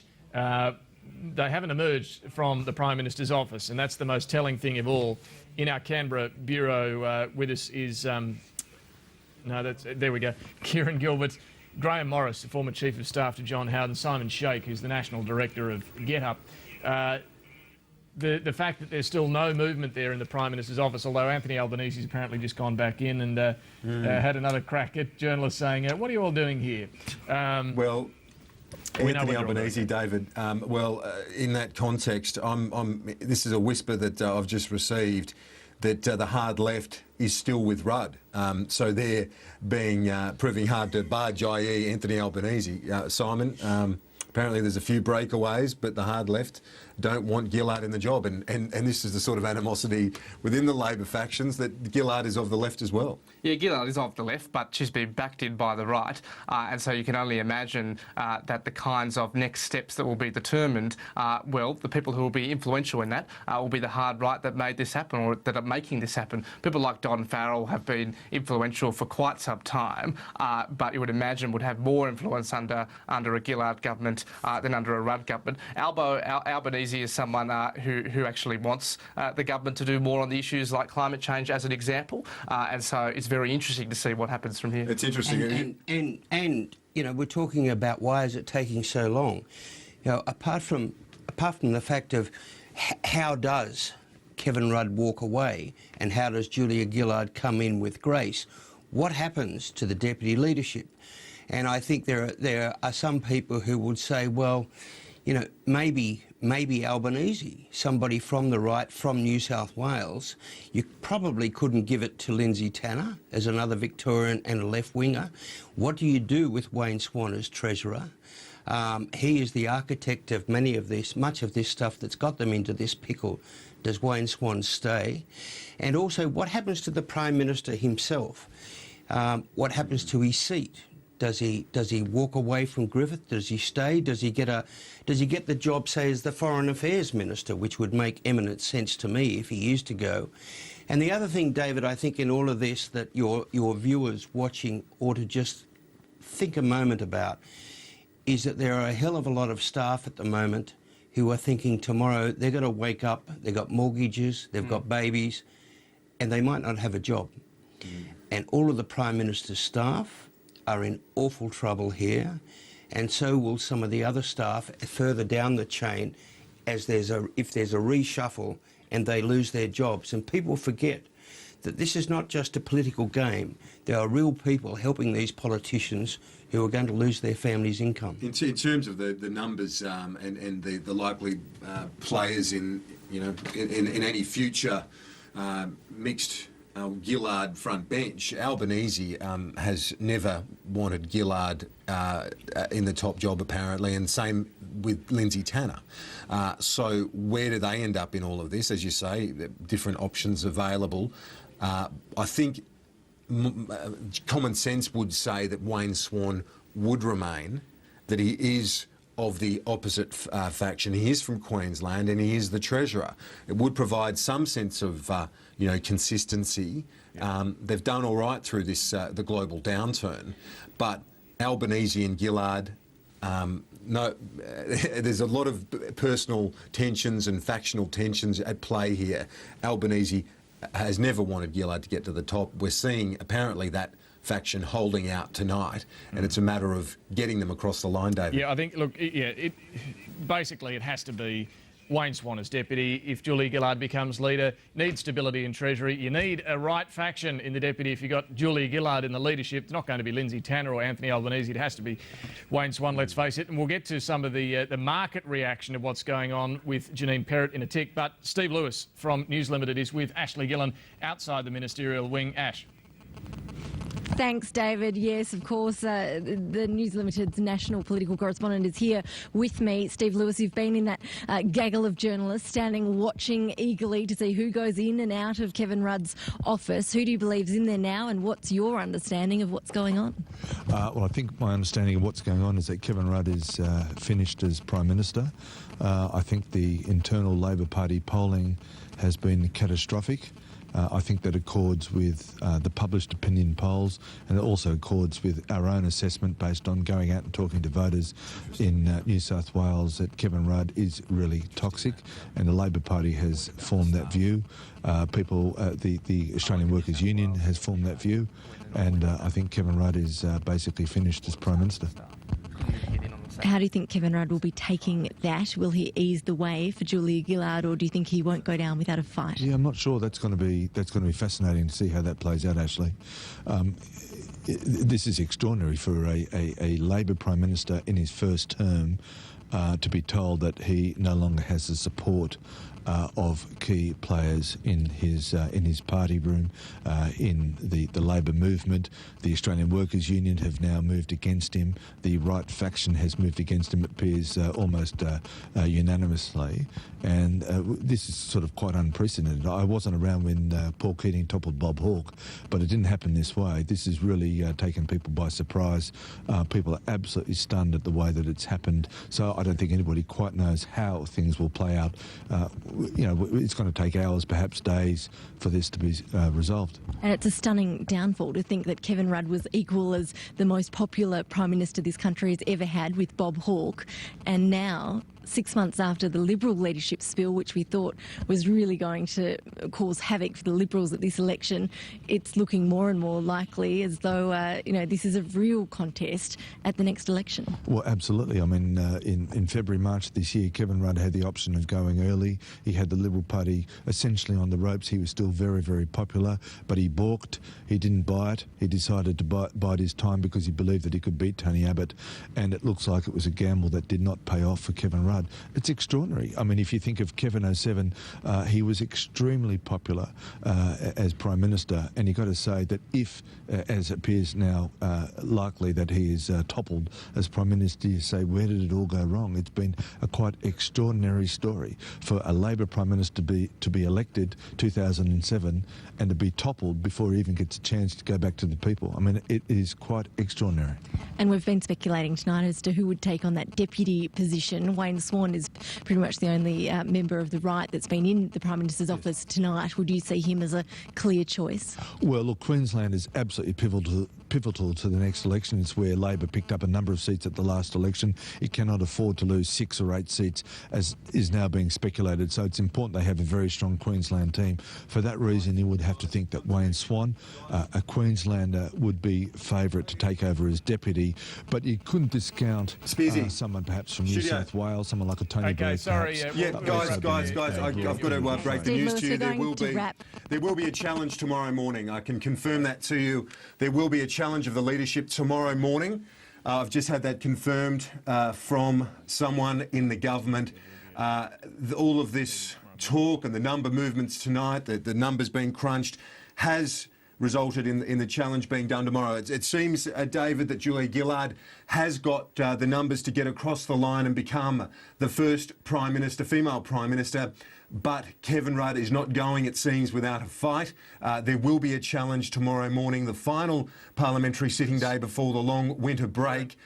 He was due to go on Friday to the G20, but it seems a challenge before that. Kieran, there's going to be a news conference with the Prime Minister in about 5 or 10 minutes from now. We'll bring that to you live if we can, at least on the phone if we can't get our cameras in there live tonight. But that news conference is going to happen, we're just told, at 10:10. I've also just noted on Twitter that Mark Kenny from the Adelaide Advertiser has just tweeted that he is informed that Kevin Rudd has accepted his position is untenable and has agreed to quit. So that's coming from Mark Kenny of the Adelaide Advertiser, that Kevin Rudd has agreed to quit. I was just on the phone with a cabinet source who said the left is fracturing as well. We know the right is now behind Julia Gillard, that they've lost support in Kevin Rudd. The left have fractured as well. There is very little support left for Kevin Rudd. He's holding a news conference in about 5 to 10 minutes from now there in Parliament House, where it's expected that he will announce that he is not able to stay as Prime Minister, that he has lost the support. We'll wait and see exactly what he has to say. Kieran. David, do you think he might say, well, you know, test the numbers and go with a vote? I think that's probably the way it'll go. But I think it's pretty clear that it could be a humiliating outcome if he does test the numbers in a vote tomorrow. This would be a humiliating way for a Prime Ministership to end, unless he can rally numbers overnight and in the morning. But I think that's impossible. I think given that the right nationally has moved away from him, the left is fractured, the unions are against him, he doesn't have any chance of holding on. I think it would be more likely that what we'll see him do in a few minutes from now is announce that he is standing down. Well, that could well be the case, but I'll just read the words as sent to me on this text message. There will be a challenge tomorrow morning. A challenge is the word that was used, and this is from someone within the inner circle who would know. So maybe it's a misuse of the word. Maybe it'll be a challenge, but we know without the fight, who knows? But we'll have to wait and see. Kevin Rudd is holding a news conference within a few minutes. David thinks he'll step down. Either way, it's hard to see him surviving beyond tonight. Graham, go ahead. Yeah, no, look, I think that's right. There's no doubt the Prime Minister is mortally wounded. But I have always thought that a leader, particularly a winning leader, is entitled to test the numbers and to go out with a bang rather than a whimper. And, you know, the idea, again, I say, the idea that 9 individuals essentially tell a Prime Minister to go, there's something that's not quite right. It doesn't smell quite right. Whereas a vote of all the colleagues, that's clear cut. You'd have to look at what's in the party's interest, though, at the moment. It would be very difficult for them to go to that vote. I mean, it's well known that he hasn't got the right faction's numbers, and so surely it would be embarrassing for the party's brand so close to an election to not be managing this properly. That's what I agree with. I think they've been in there for hours tonight.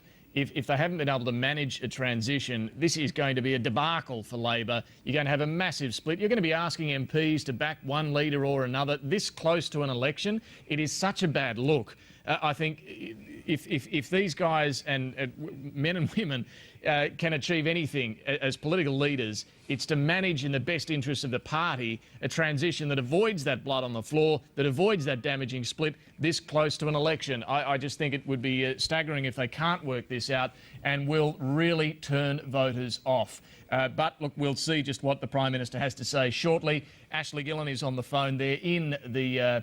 it's called the Blue Room, where news conferences are held and where this news conference will shortly be held. Ashley, what's happening there? As you can imagine, David, this room is just buzzing at the moment. Journalists have just been literally running through the corridors here at Parliament House to make it here to this news conference. Everybody is jammed into the room.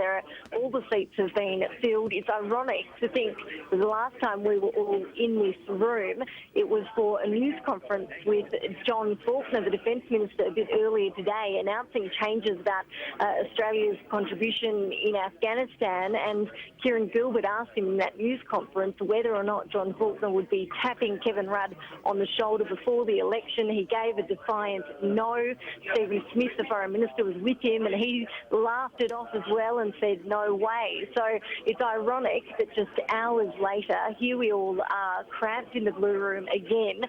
A lot more interest in this news conference, as you can imagine, than the one a bit earlier today. And we're all just waiting to see just how easy Kevin Rudd is going to make this for Julia Gillard or not. Well, I just want to explain to our viewers that we may or may not be able to get a live image out of that room, because at this time of night, the way the technical operations at Parliament work means that we may not be able to get a live camera feed out of there. Ashley, if you can muscle your way to the front with your phone at least, we do want to hear on the phone at the very least what the Prime Minister has to say as he says it. We will, of course, try, as everyone, all TV networks are, I'm sure, trying to get a live feed out of there of what's being said, but this may not be technically possible at this time of night. So we'll do our best, and we will bring it to you at least on the phone. So do stay with us. This is the place you will be able to hear at least, and hopefully see just what Prime Minister Kevin Rudd has to say on this night, when his leadership has been under siege for hours and now looks terminal. Okay, Kieran. David, let me put a possibility to you, and this is in the context of your suggestion that this might be a resignation. Can you see any possibility that this might be a joint press conference with Julia Gillard? And you see that the likes of Faulkner and so on have managed a smooth transition. Is that a possibility tonight? Well, I think that is possible. I think it would be laughable, though, if you have Kevin Rudd and Julia Gillard and John Faulkner, whoever else standing there, saying, we're right behind Kevin. I can't see anybody buying that tonight. Or that he says, or that Rudd says, I've realised I don't have the support. Julia Gillard is the next Prime Minister. I think that is the best thing that they could do at this point. I think that is the only thing that they could do to salvage their reputation and try and convince voters they're a serious outfit. I think anything short of that is going to be impossible for Kevin Rudd to press on with, and any sort of leadership vote tomorrow morning is just going to be fatal for the Labor Party. Simon, what do you think? Yeah, look, I think they've got to do it together. Breakfast TV will get their shots from tonight. You don't want those millions of viewers who tune in to Breakfast TV to be watching shots of Kevin Rudd on his own. You do want, if you're the Labor Party at this point in time, stability. We know that the voters at this time, I mean, look at what's going on in Afghanistan. Look at the big issues that voters want progress on, like climate change, like refugees. You can only imagine that they want stability at this point in time. And so, gee, it'd be terrible to be Kevin Rudd in this situation, having to force yourself to stand next to Julia Gillard at that point in time after what has been an amazing few hours. Nothing short of amazing, but surely that's in the best interest of the party. We're standing by to hear a news conference with the Prime Minister, Kevin Rudd. It's due to happen any minute now. Ashley Gillen is down there on the phone waiting in the room called the Blue Room, just across from the Prime Minister's office, where he will... No, okay, that's not it. We'll keep an ear on that because this is due to happen pretty soon.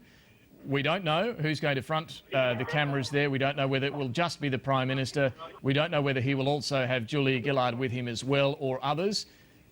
Ashley Gillen, what's happening? Hi, I can just tell you that as we speak, I can see one of the press secretaries coming into the room. False alarm. Everybody thought that was Kevin Rudd, but it was not. I can tell you that this room just erupted in laughter a few minutes ago because we just saw the Liberal MP, Stuart Robert, and the Liberal Senator, Bill Heffernan, walk into the room. They obviously want to be here for this press conference as well. The cameras are raring and ready to go, pointed at the door. We are really just waiting on Kevin Rudd here. No sign from this end as to whether or not Julia Gillard will be with him or not. Mr Rudd's press secretary has come in and put the dictaphone on the lectern, and that's always a sign that he's not too far away. So, look, everybody here is just abuzz with this speculation about what he's going to do, what he's going to say when he does come in here to front what is dozens of members of the press gallery here in Parliament House. We will, of course, bring you these pictures as soon as we can. Unfortunately, the way Parliament works, it means that we can't show them to you now, but I will endeavour to hold the phone up and at least get you the audio as Kevin Rudd does tell us what he's going to do. This press conference tonight, of course, will be crucial in terms of how voters see this whole situation, whether or not Kevin Rudd makes it easy for Julia Gillard to take over or not. It's going to just be a fascinating press conference to watch. Ashley, I want to keep you on the line there and do yell out if you need to move in a hurry to get that phone under the chin of Kevin Rudd when he walks in. But obviously you were telling us that room is packed. There are political observers on both sides. You mentioned Bill Heffernan and others. This is an historic night in federal politics.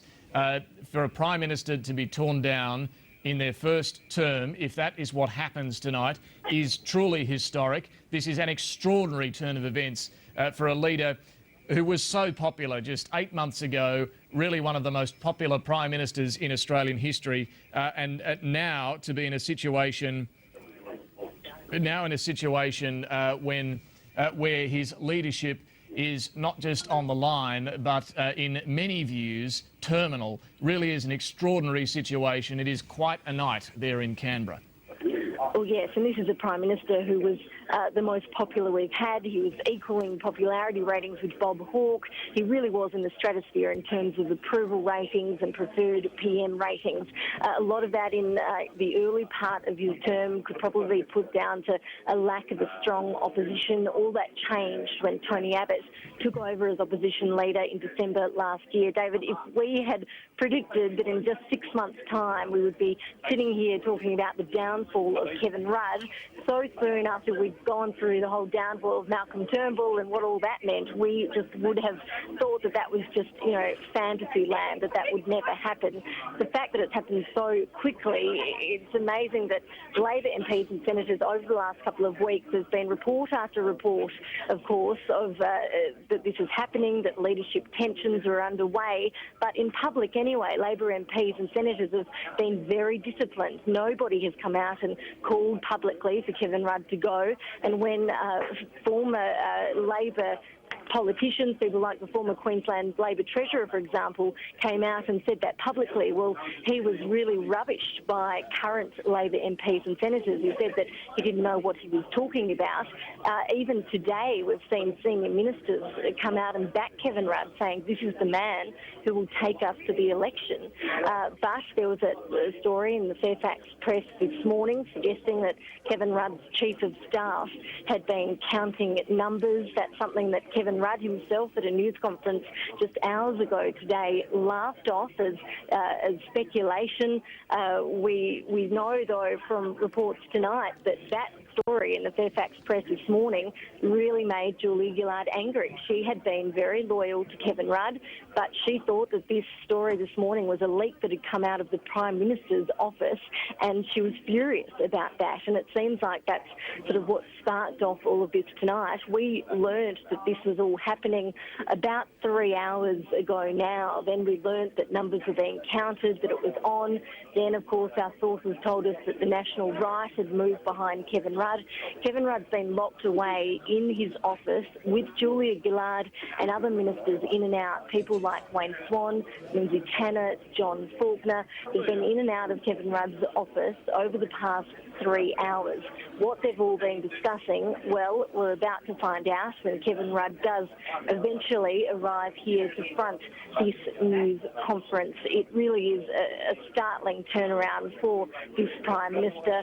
It seems tonight that it really is all over. The polls have said that it's all over, and now we're just waiting to hear it from the man's mouth himself. Ashley Gillan, thank you. And I just want to let you know, as our viewers can now see, we do have a live shot there from the Blue Room where this news conference will shortly happen with the Prime Minister. You can see journalists crowded in there and cameras trained at the door through which he will enter any minute now. As Ashley mentioned a few minutes ago, his press secretary's already come in and put the dictaphone there, which usually signals that the leader isn't too far away.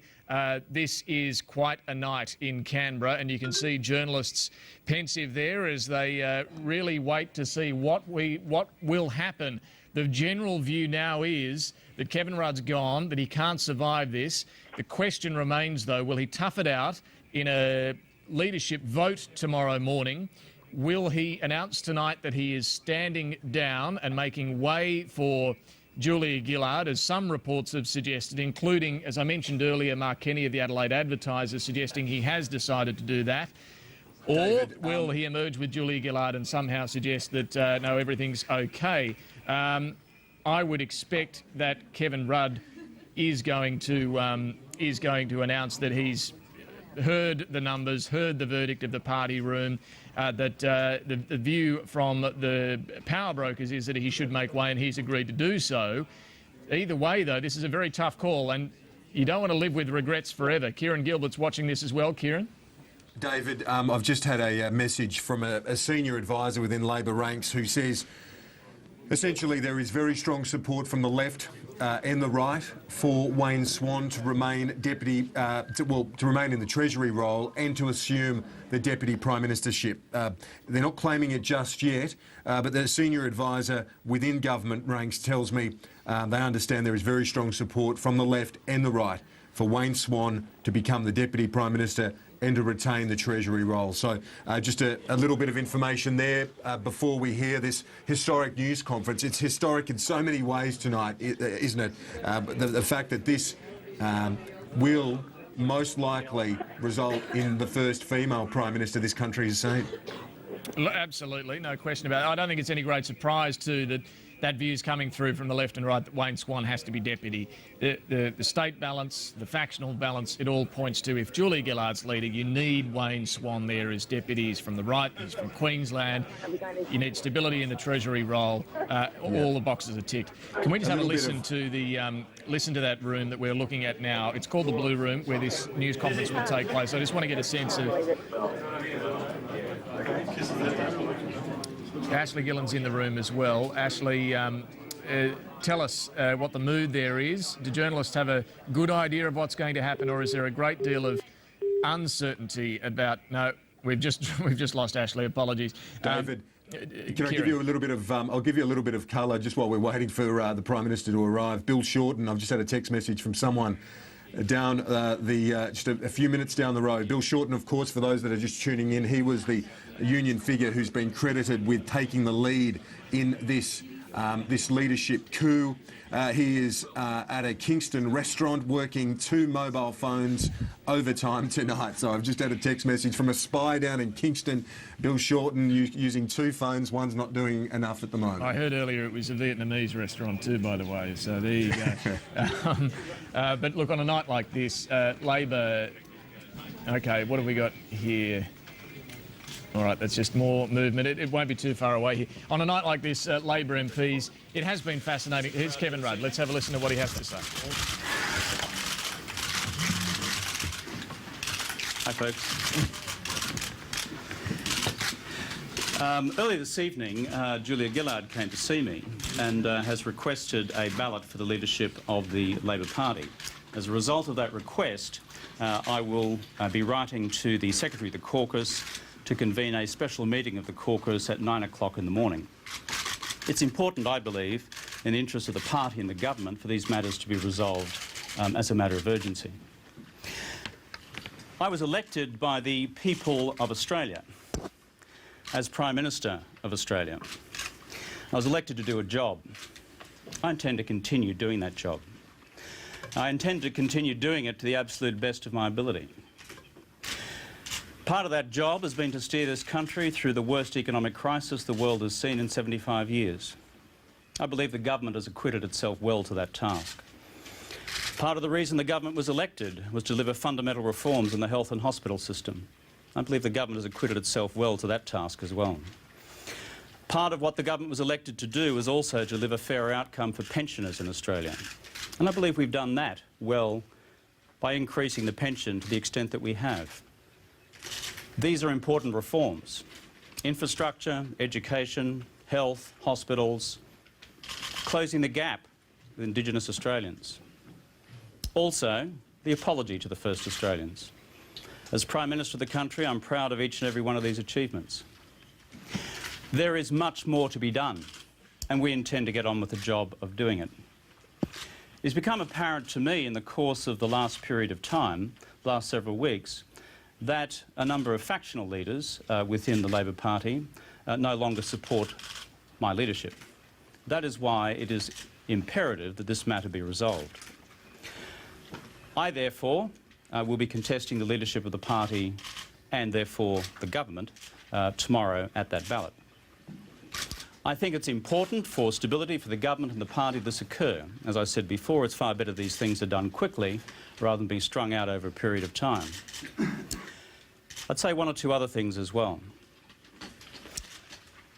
If I am returned as the leader of the party and the government and as Prime Minister, then I will be very clear about one thing. This party and government will not be lurching to the right on the question of asylum seekers, as some have counselled us to do.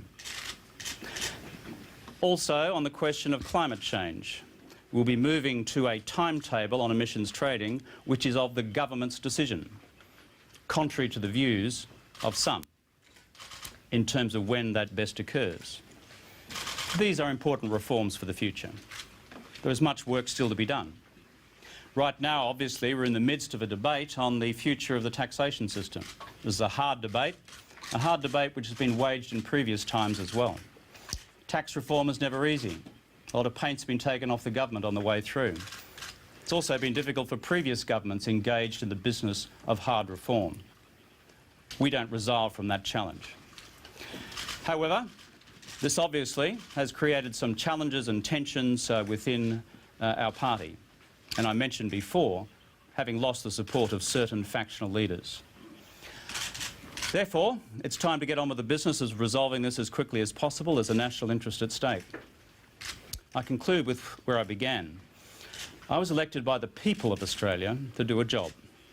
I was not elected by the factional leaders of Australia, of the Australian Labor Party, to do a job, though they may be seeking to do a job on me. That's a separate matter. The challenge, therefore, is to honour the mandate given to me by the Australian people. We've made mistakes on the way through. I've been very upfront about that. But in navigating this economy through the worst crisis the world has seen and keeping hundreds of thousands of Australians in jobs who would otherwise be on the unemployment queues, of that I am fundamentally proud, and we intend to continue that reform. Before you ask your questions, I'll take 2 or 3 questions, and then, as you may appreciate, I have some other work to do. Are you upset, Prime Minister? Are you upset? Yeah, Dennis. Do you think you can win tomorrow? I believe I'm quite capable of winning this ballot tomorrow. Based on the soundings that we've taken most recently, then I believe there is a strong body of support for the continuation of my leadership. Has Julia Gillard told you she's standing against you? I indicated before that Julia has asked me to have a ballot for the leadership of the Labor Party. I've responded to that request. I'm sorry if I didn't make that clear before. How do you feel personally? Do you feel betrayed? Look, politics is a tough business, but the business of politics is about doing what's right for the country.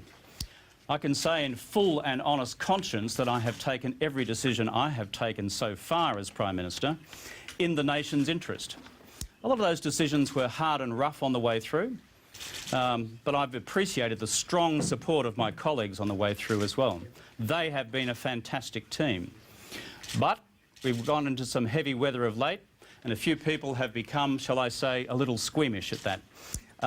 I'm not for getting squeamish about those things. I am about continuing the business of reform and providing good, strong, proper government for the people of Australia, the people of Australia who elected me as Prime Minister. Mr Rudd, you mentioned asylum seekers and the ETS. Are you talking about a change of policy in both those areas? I'm being very plain about what I said before. And you've heard me say things about asylum seekers policy and recently.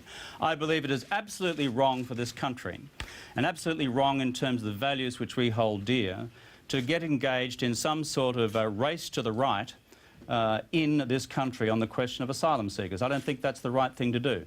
That's the direction the Liberal Party would like to take us. Under my leadership, we will not be going in that direction. Furthermore, can I say this? On the questions of emissions trading, which you have raised, and obviously is a matter of great controversy in the community, let me be very clear. Action on climate change cannot be achieved in the absence of an emissions trading scheme. We need a price on carbon, and it needs to be put, that price on carbon needs to be put on it within a reasonable time frame. That would be the decision of the government, assuming I'm re-elected as its Prime Minister. Prime Minister, last one for you, Malcolm. Prime Minister, would you expect Ms Gillard to stand down as Deputy Prime Minister if she doesn't win tomorrow? I am simply calling for a ballot for the leadership of the Labor Party. I believe that's the right and responsible course of action to undertake, for the simple reason that that was the request which has been made of me. My fundamental interests are to preserve the good name and standing of this Australian Labor Party and to act in the national interest on behalf of the Australian government. We have large challenges ahead, not least of which is an upcoming G20 summit in Toronto, at which I am currently scheduled to lead an Australian delegation. This G20 summit will deal with a whole range of fundamental reforms to the financial system which go to the interests of the Australian banks and the cost of credit in this country. These are important national interests to pursue. It is one reason why I've decided, apart from others, that it's important to resolve this matter of the leadership as a matter of urgency. There are national interests at stake here, which go beyond the personal interests of me as an individual, which go beyond the personal interests of me as a politician, which go beyond the personal interests of me as a Prime Minister.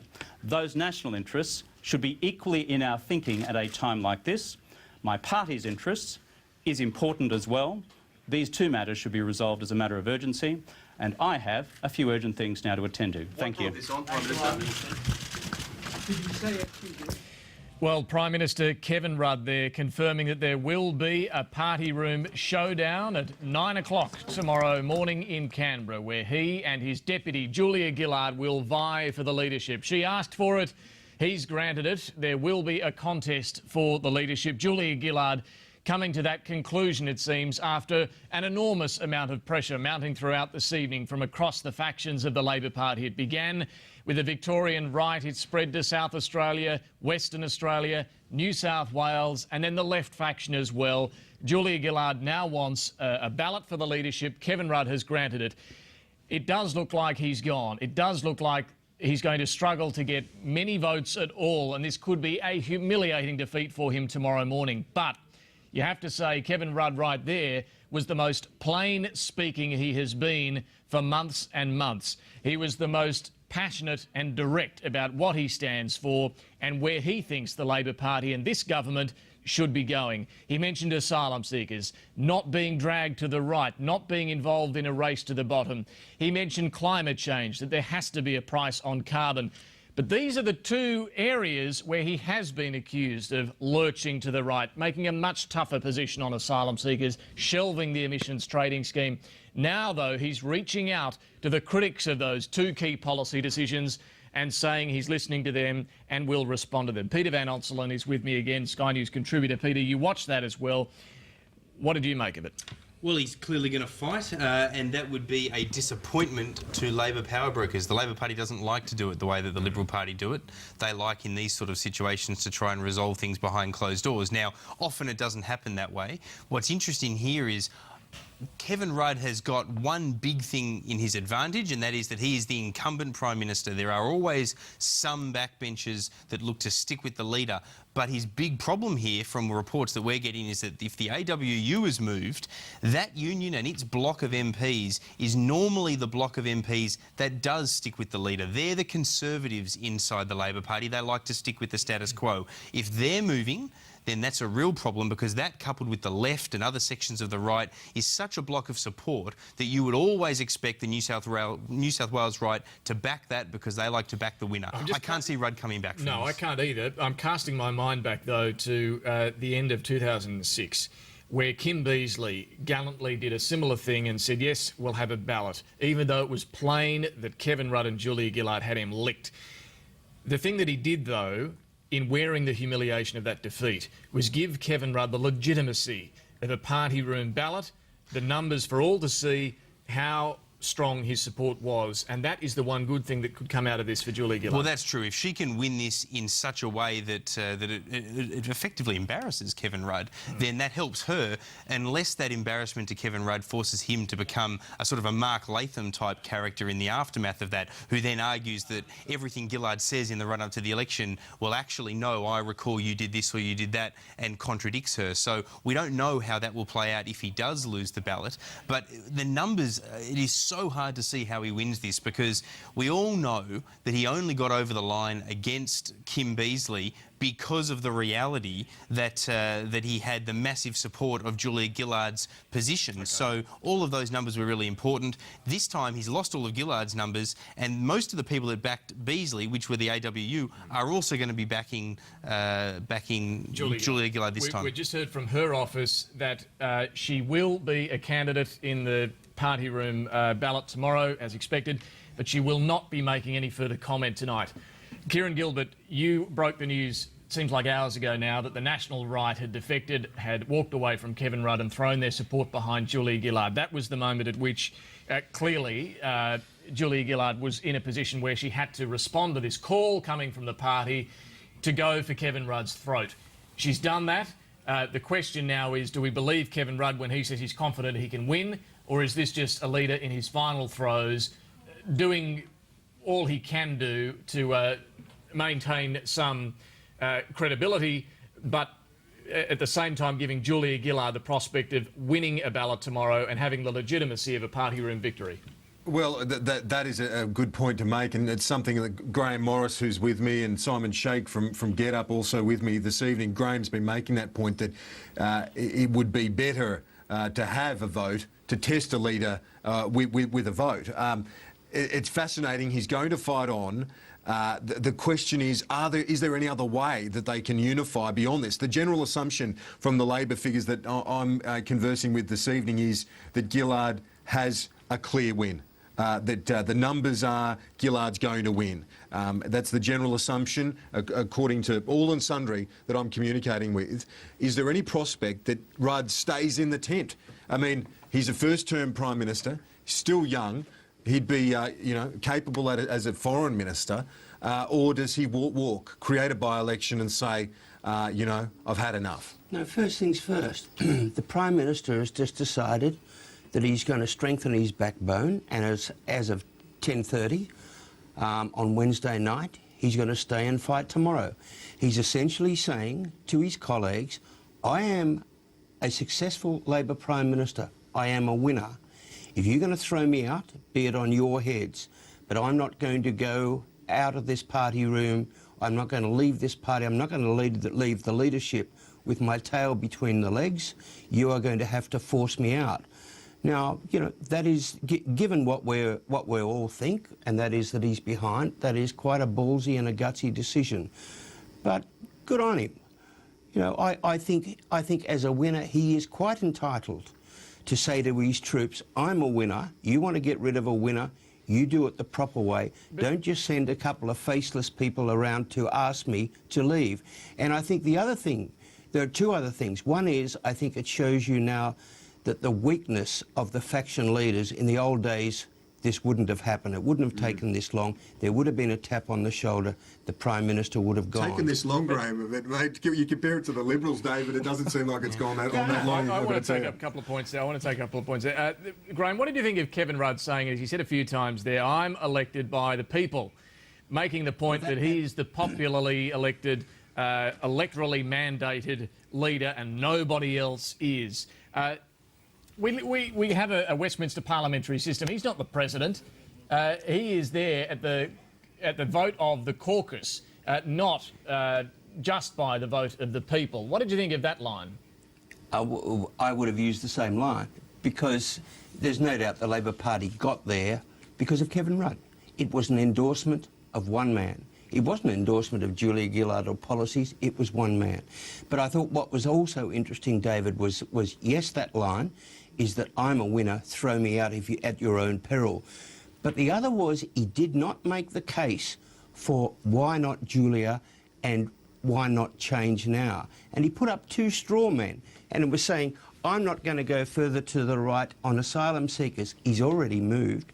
And I'm not going to go further to the right on environment. The two areas that Julia will be claiming will need to change.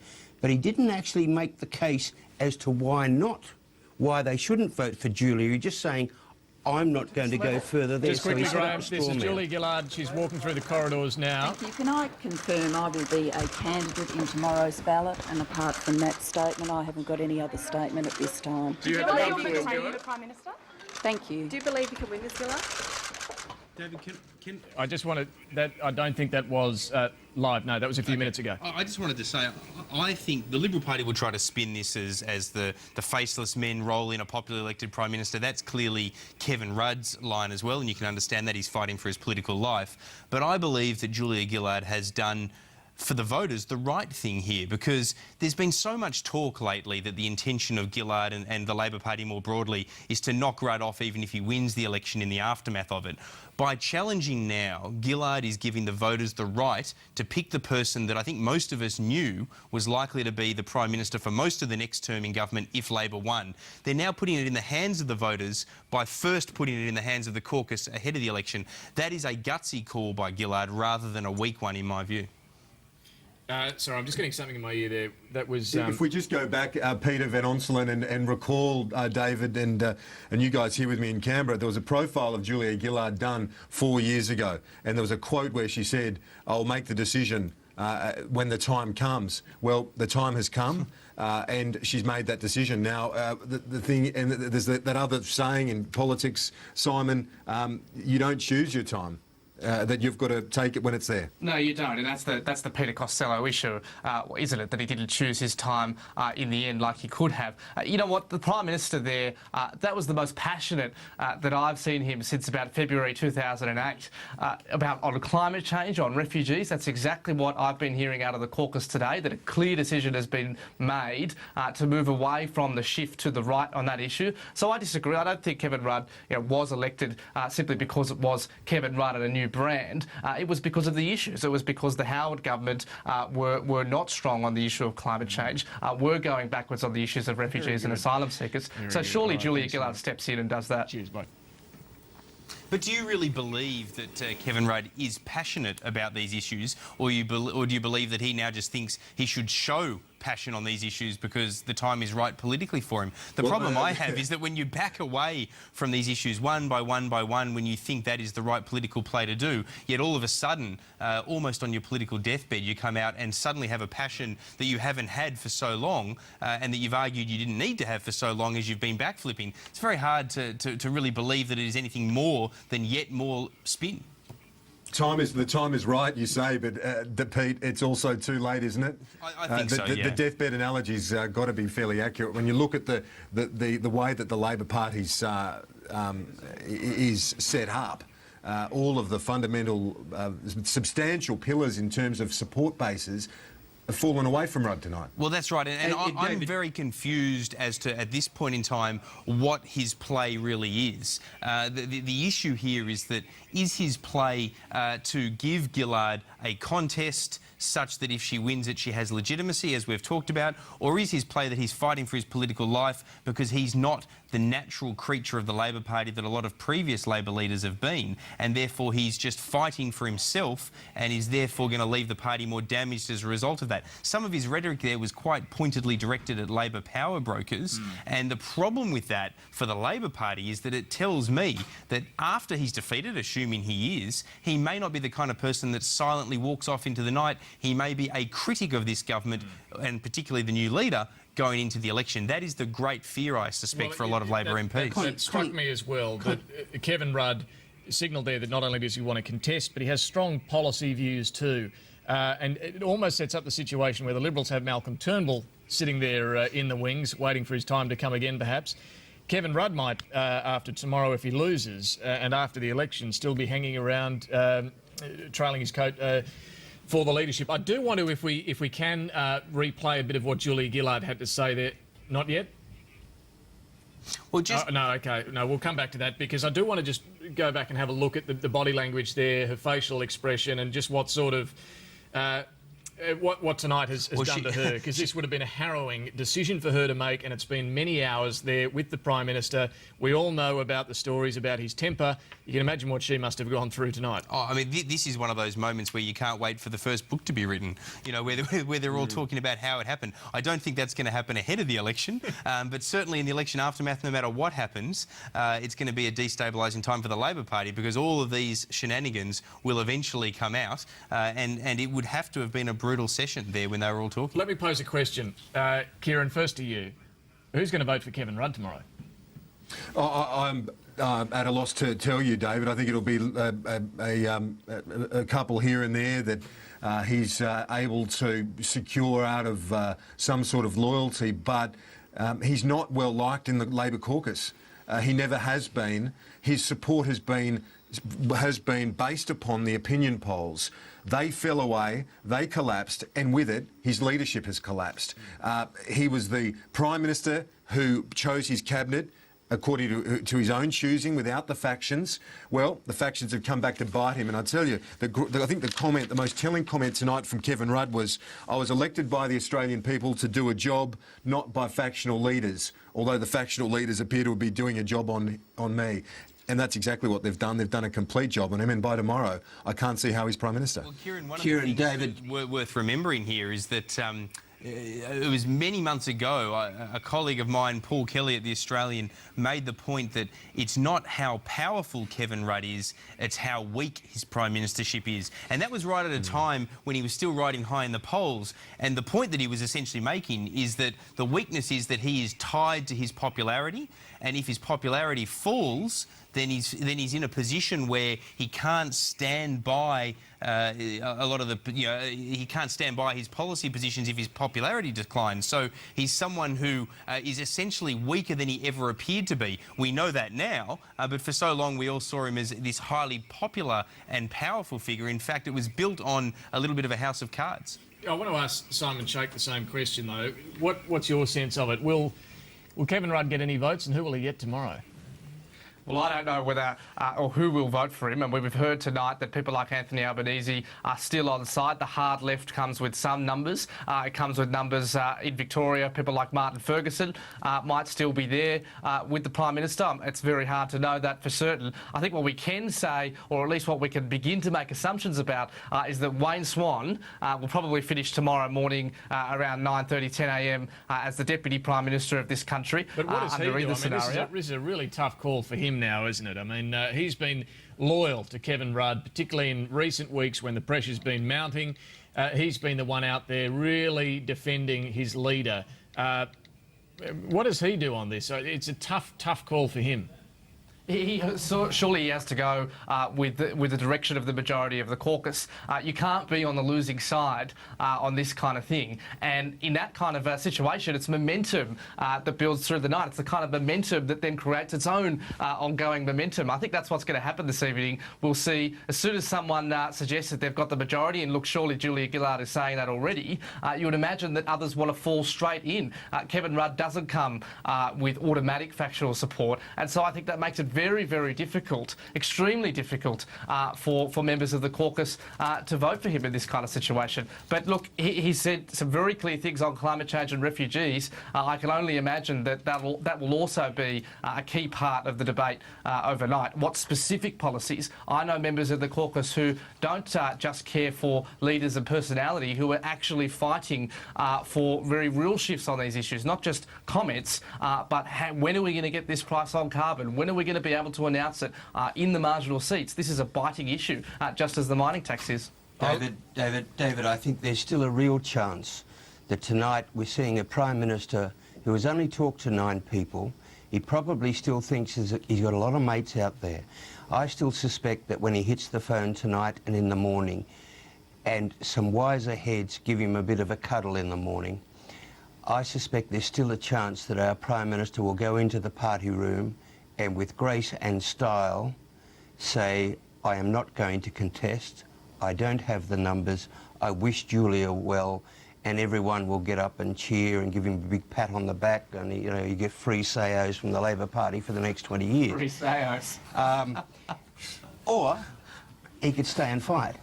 But I do think there's still an option there that there is no contest tomorrow. I think I don't think he'll be a Mark Latham character or either of those situations. That's something I do disagree with. I wonder what time does Quentin Bryce, the Governor-General, get up in the morning? Maybe he makes a last-minute dash. No, he's let's just recap. Let's just recap. For those who've joined us, Kevin Rudd has agreed to have a party room ballot at 9 o'clock tomorrow morning after Julia Gillard earlier this evening asked him for one. The pressure was building from early evening in Canberra, across the factions, but predominantly from the right faction of the Labor Party, spreading across the country from state to state. The pressure mounting for Kevin Rudd to go and Julia Gillard to take up the mantle. They were locked in talks in the Prime Minister's office. Both Kevin Rudd, Julia Gillard and other power brokers, including John Faulkner, Anthony Albanese, Lindsay Tanner, Wayne Swan, for several hours. Kevin Rudd emerged about half an hour ago and had this to say.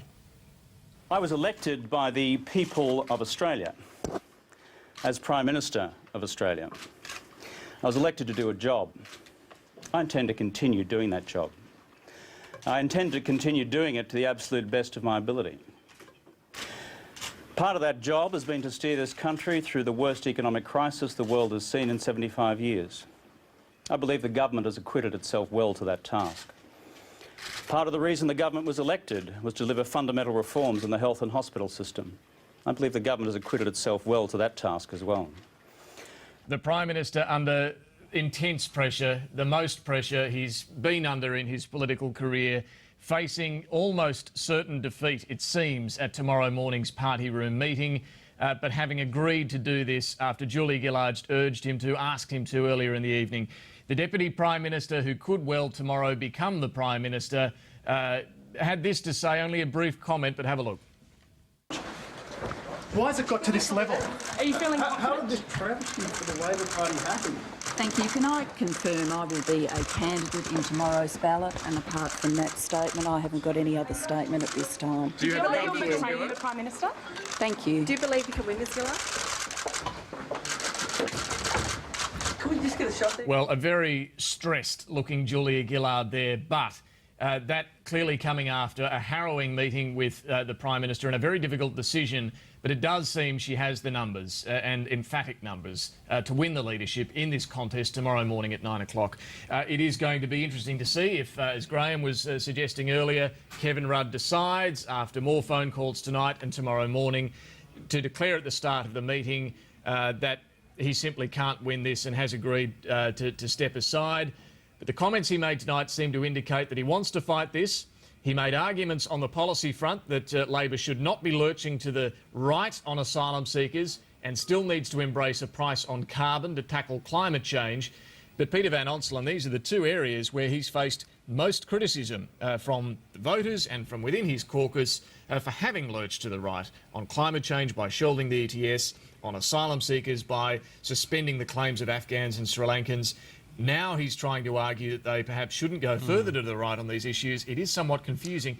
But his message tonight was delivered, at least, in a far more direct and passionate way than we've seen Kevin Rudd do in ages. It definitely was, but on reflection, looking at it, I'm starting to think it might have been delivered for the purpose of voters rather than for the purpose of the Labor caucus. He might be already starting to think about his legacy and wanting to repair elements of it. It reminds me a little bit of the message that Malcolm Turnbull was delivering ahead of his ballot, where he was looking to establish himself and his credibility on climate change rather than really playing to his party room, even though he ultimately only lost by one vote. So just thinking about it, those sort of lines, they're not the sort of lines that are at this late stage going to win over colleagues who are deciding between two people that essentially agree on that stuff. I think it's going to be, I think that's much more about him trying to plan for a possible departure. But we may be getting ahead of ourselves here. I mean, I've been getting text messages from the other side now suggesting that there may be a little bit of uncertainty in sections of the New South Wales right, quite contra what we've been saying most of the night.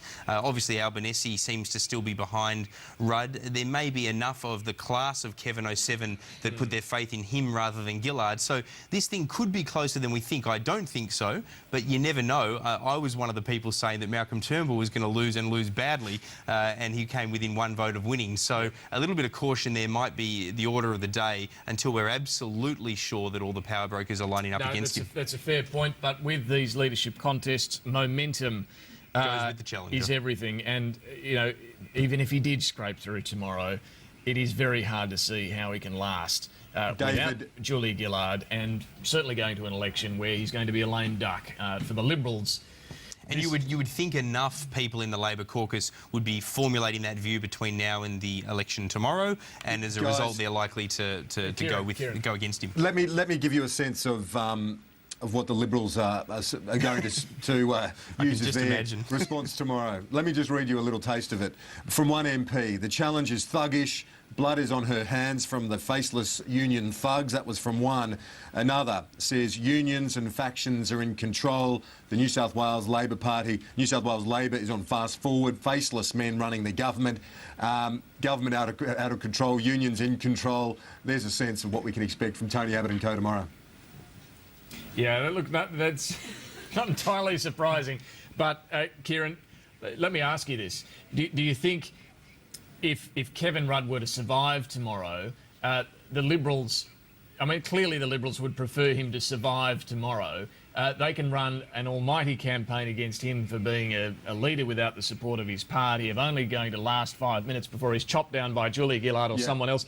If they're facing Julia Gillard instead, who's won a party room ballot, who can move away from some of the negative policies like the mining tax, perhaps something on climate change, she can do that clearly far easier than Kevin Rudd can. It won't be easy, but easier for her.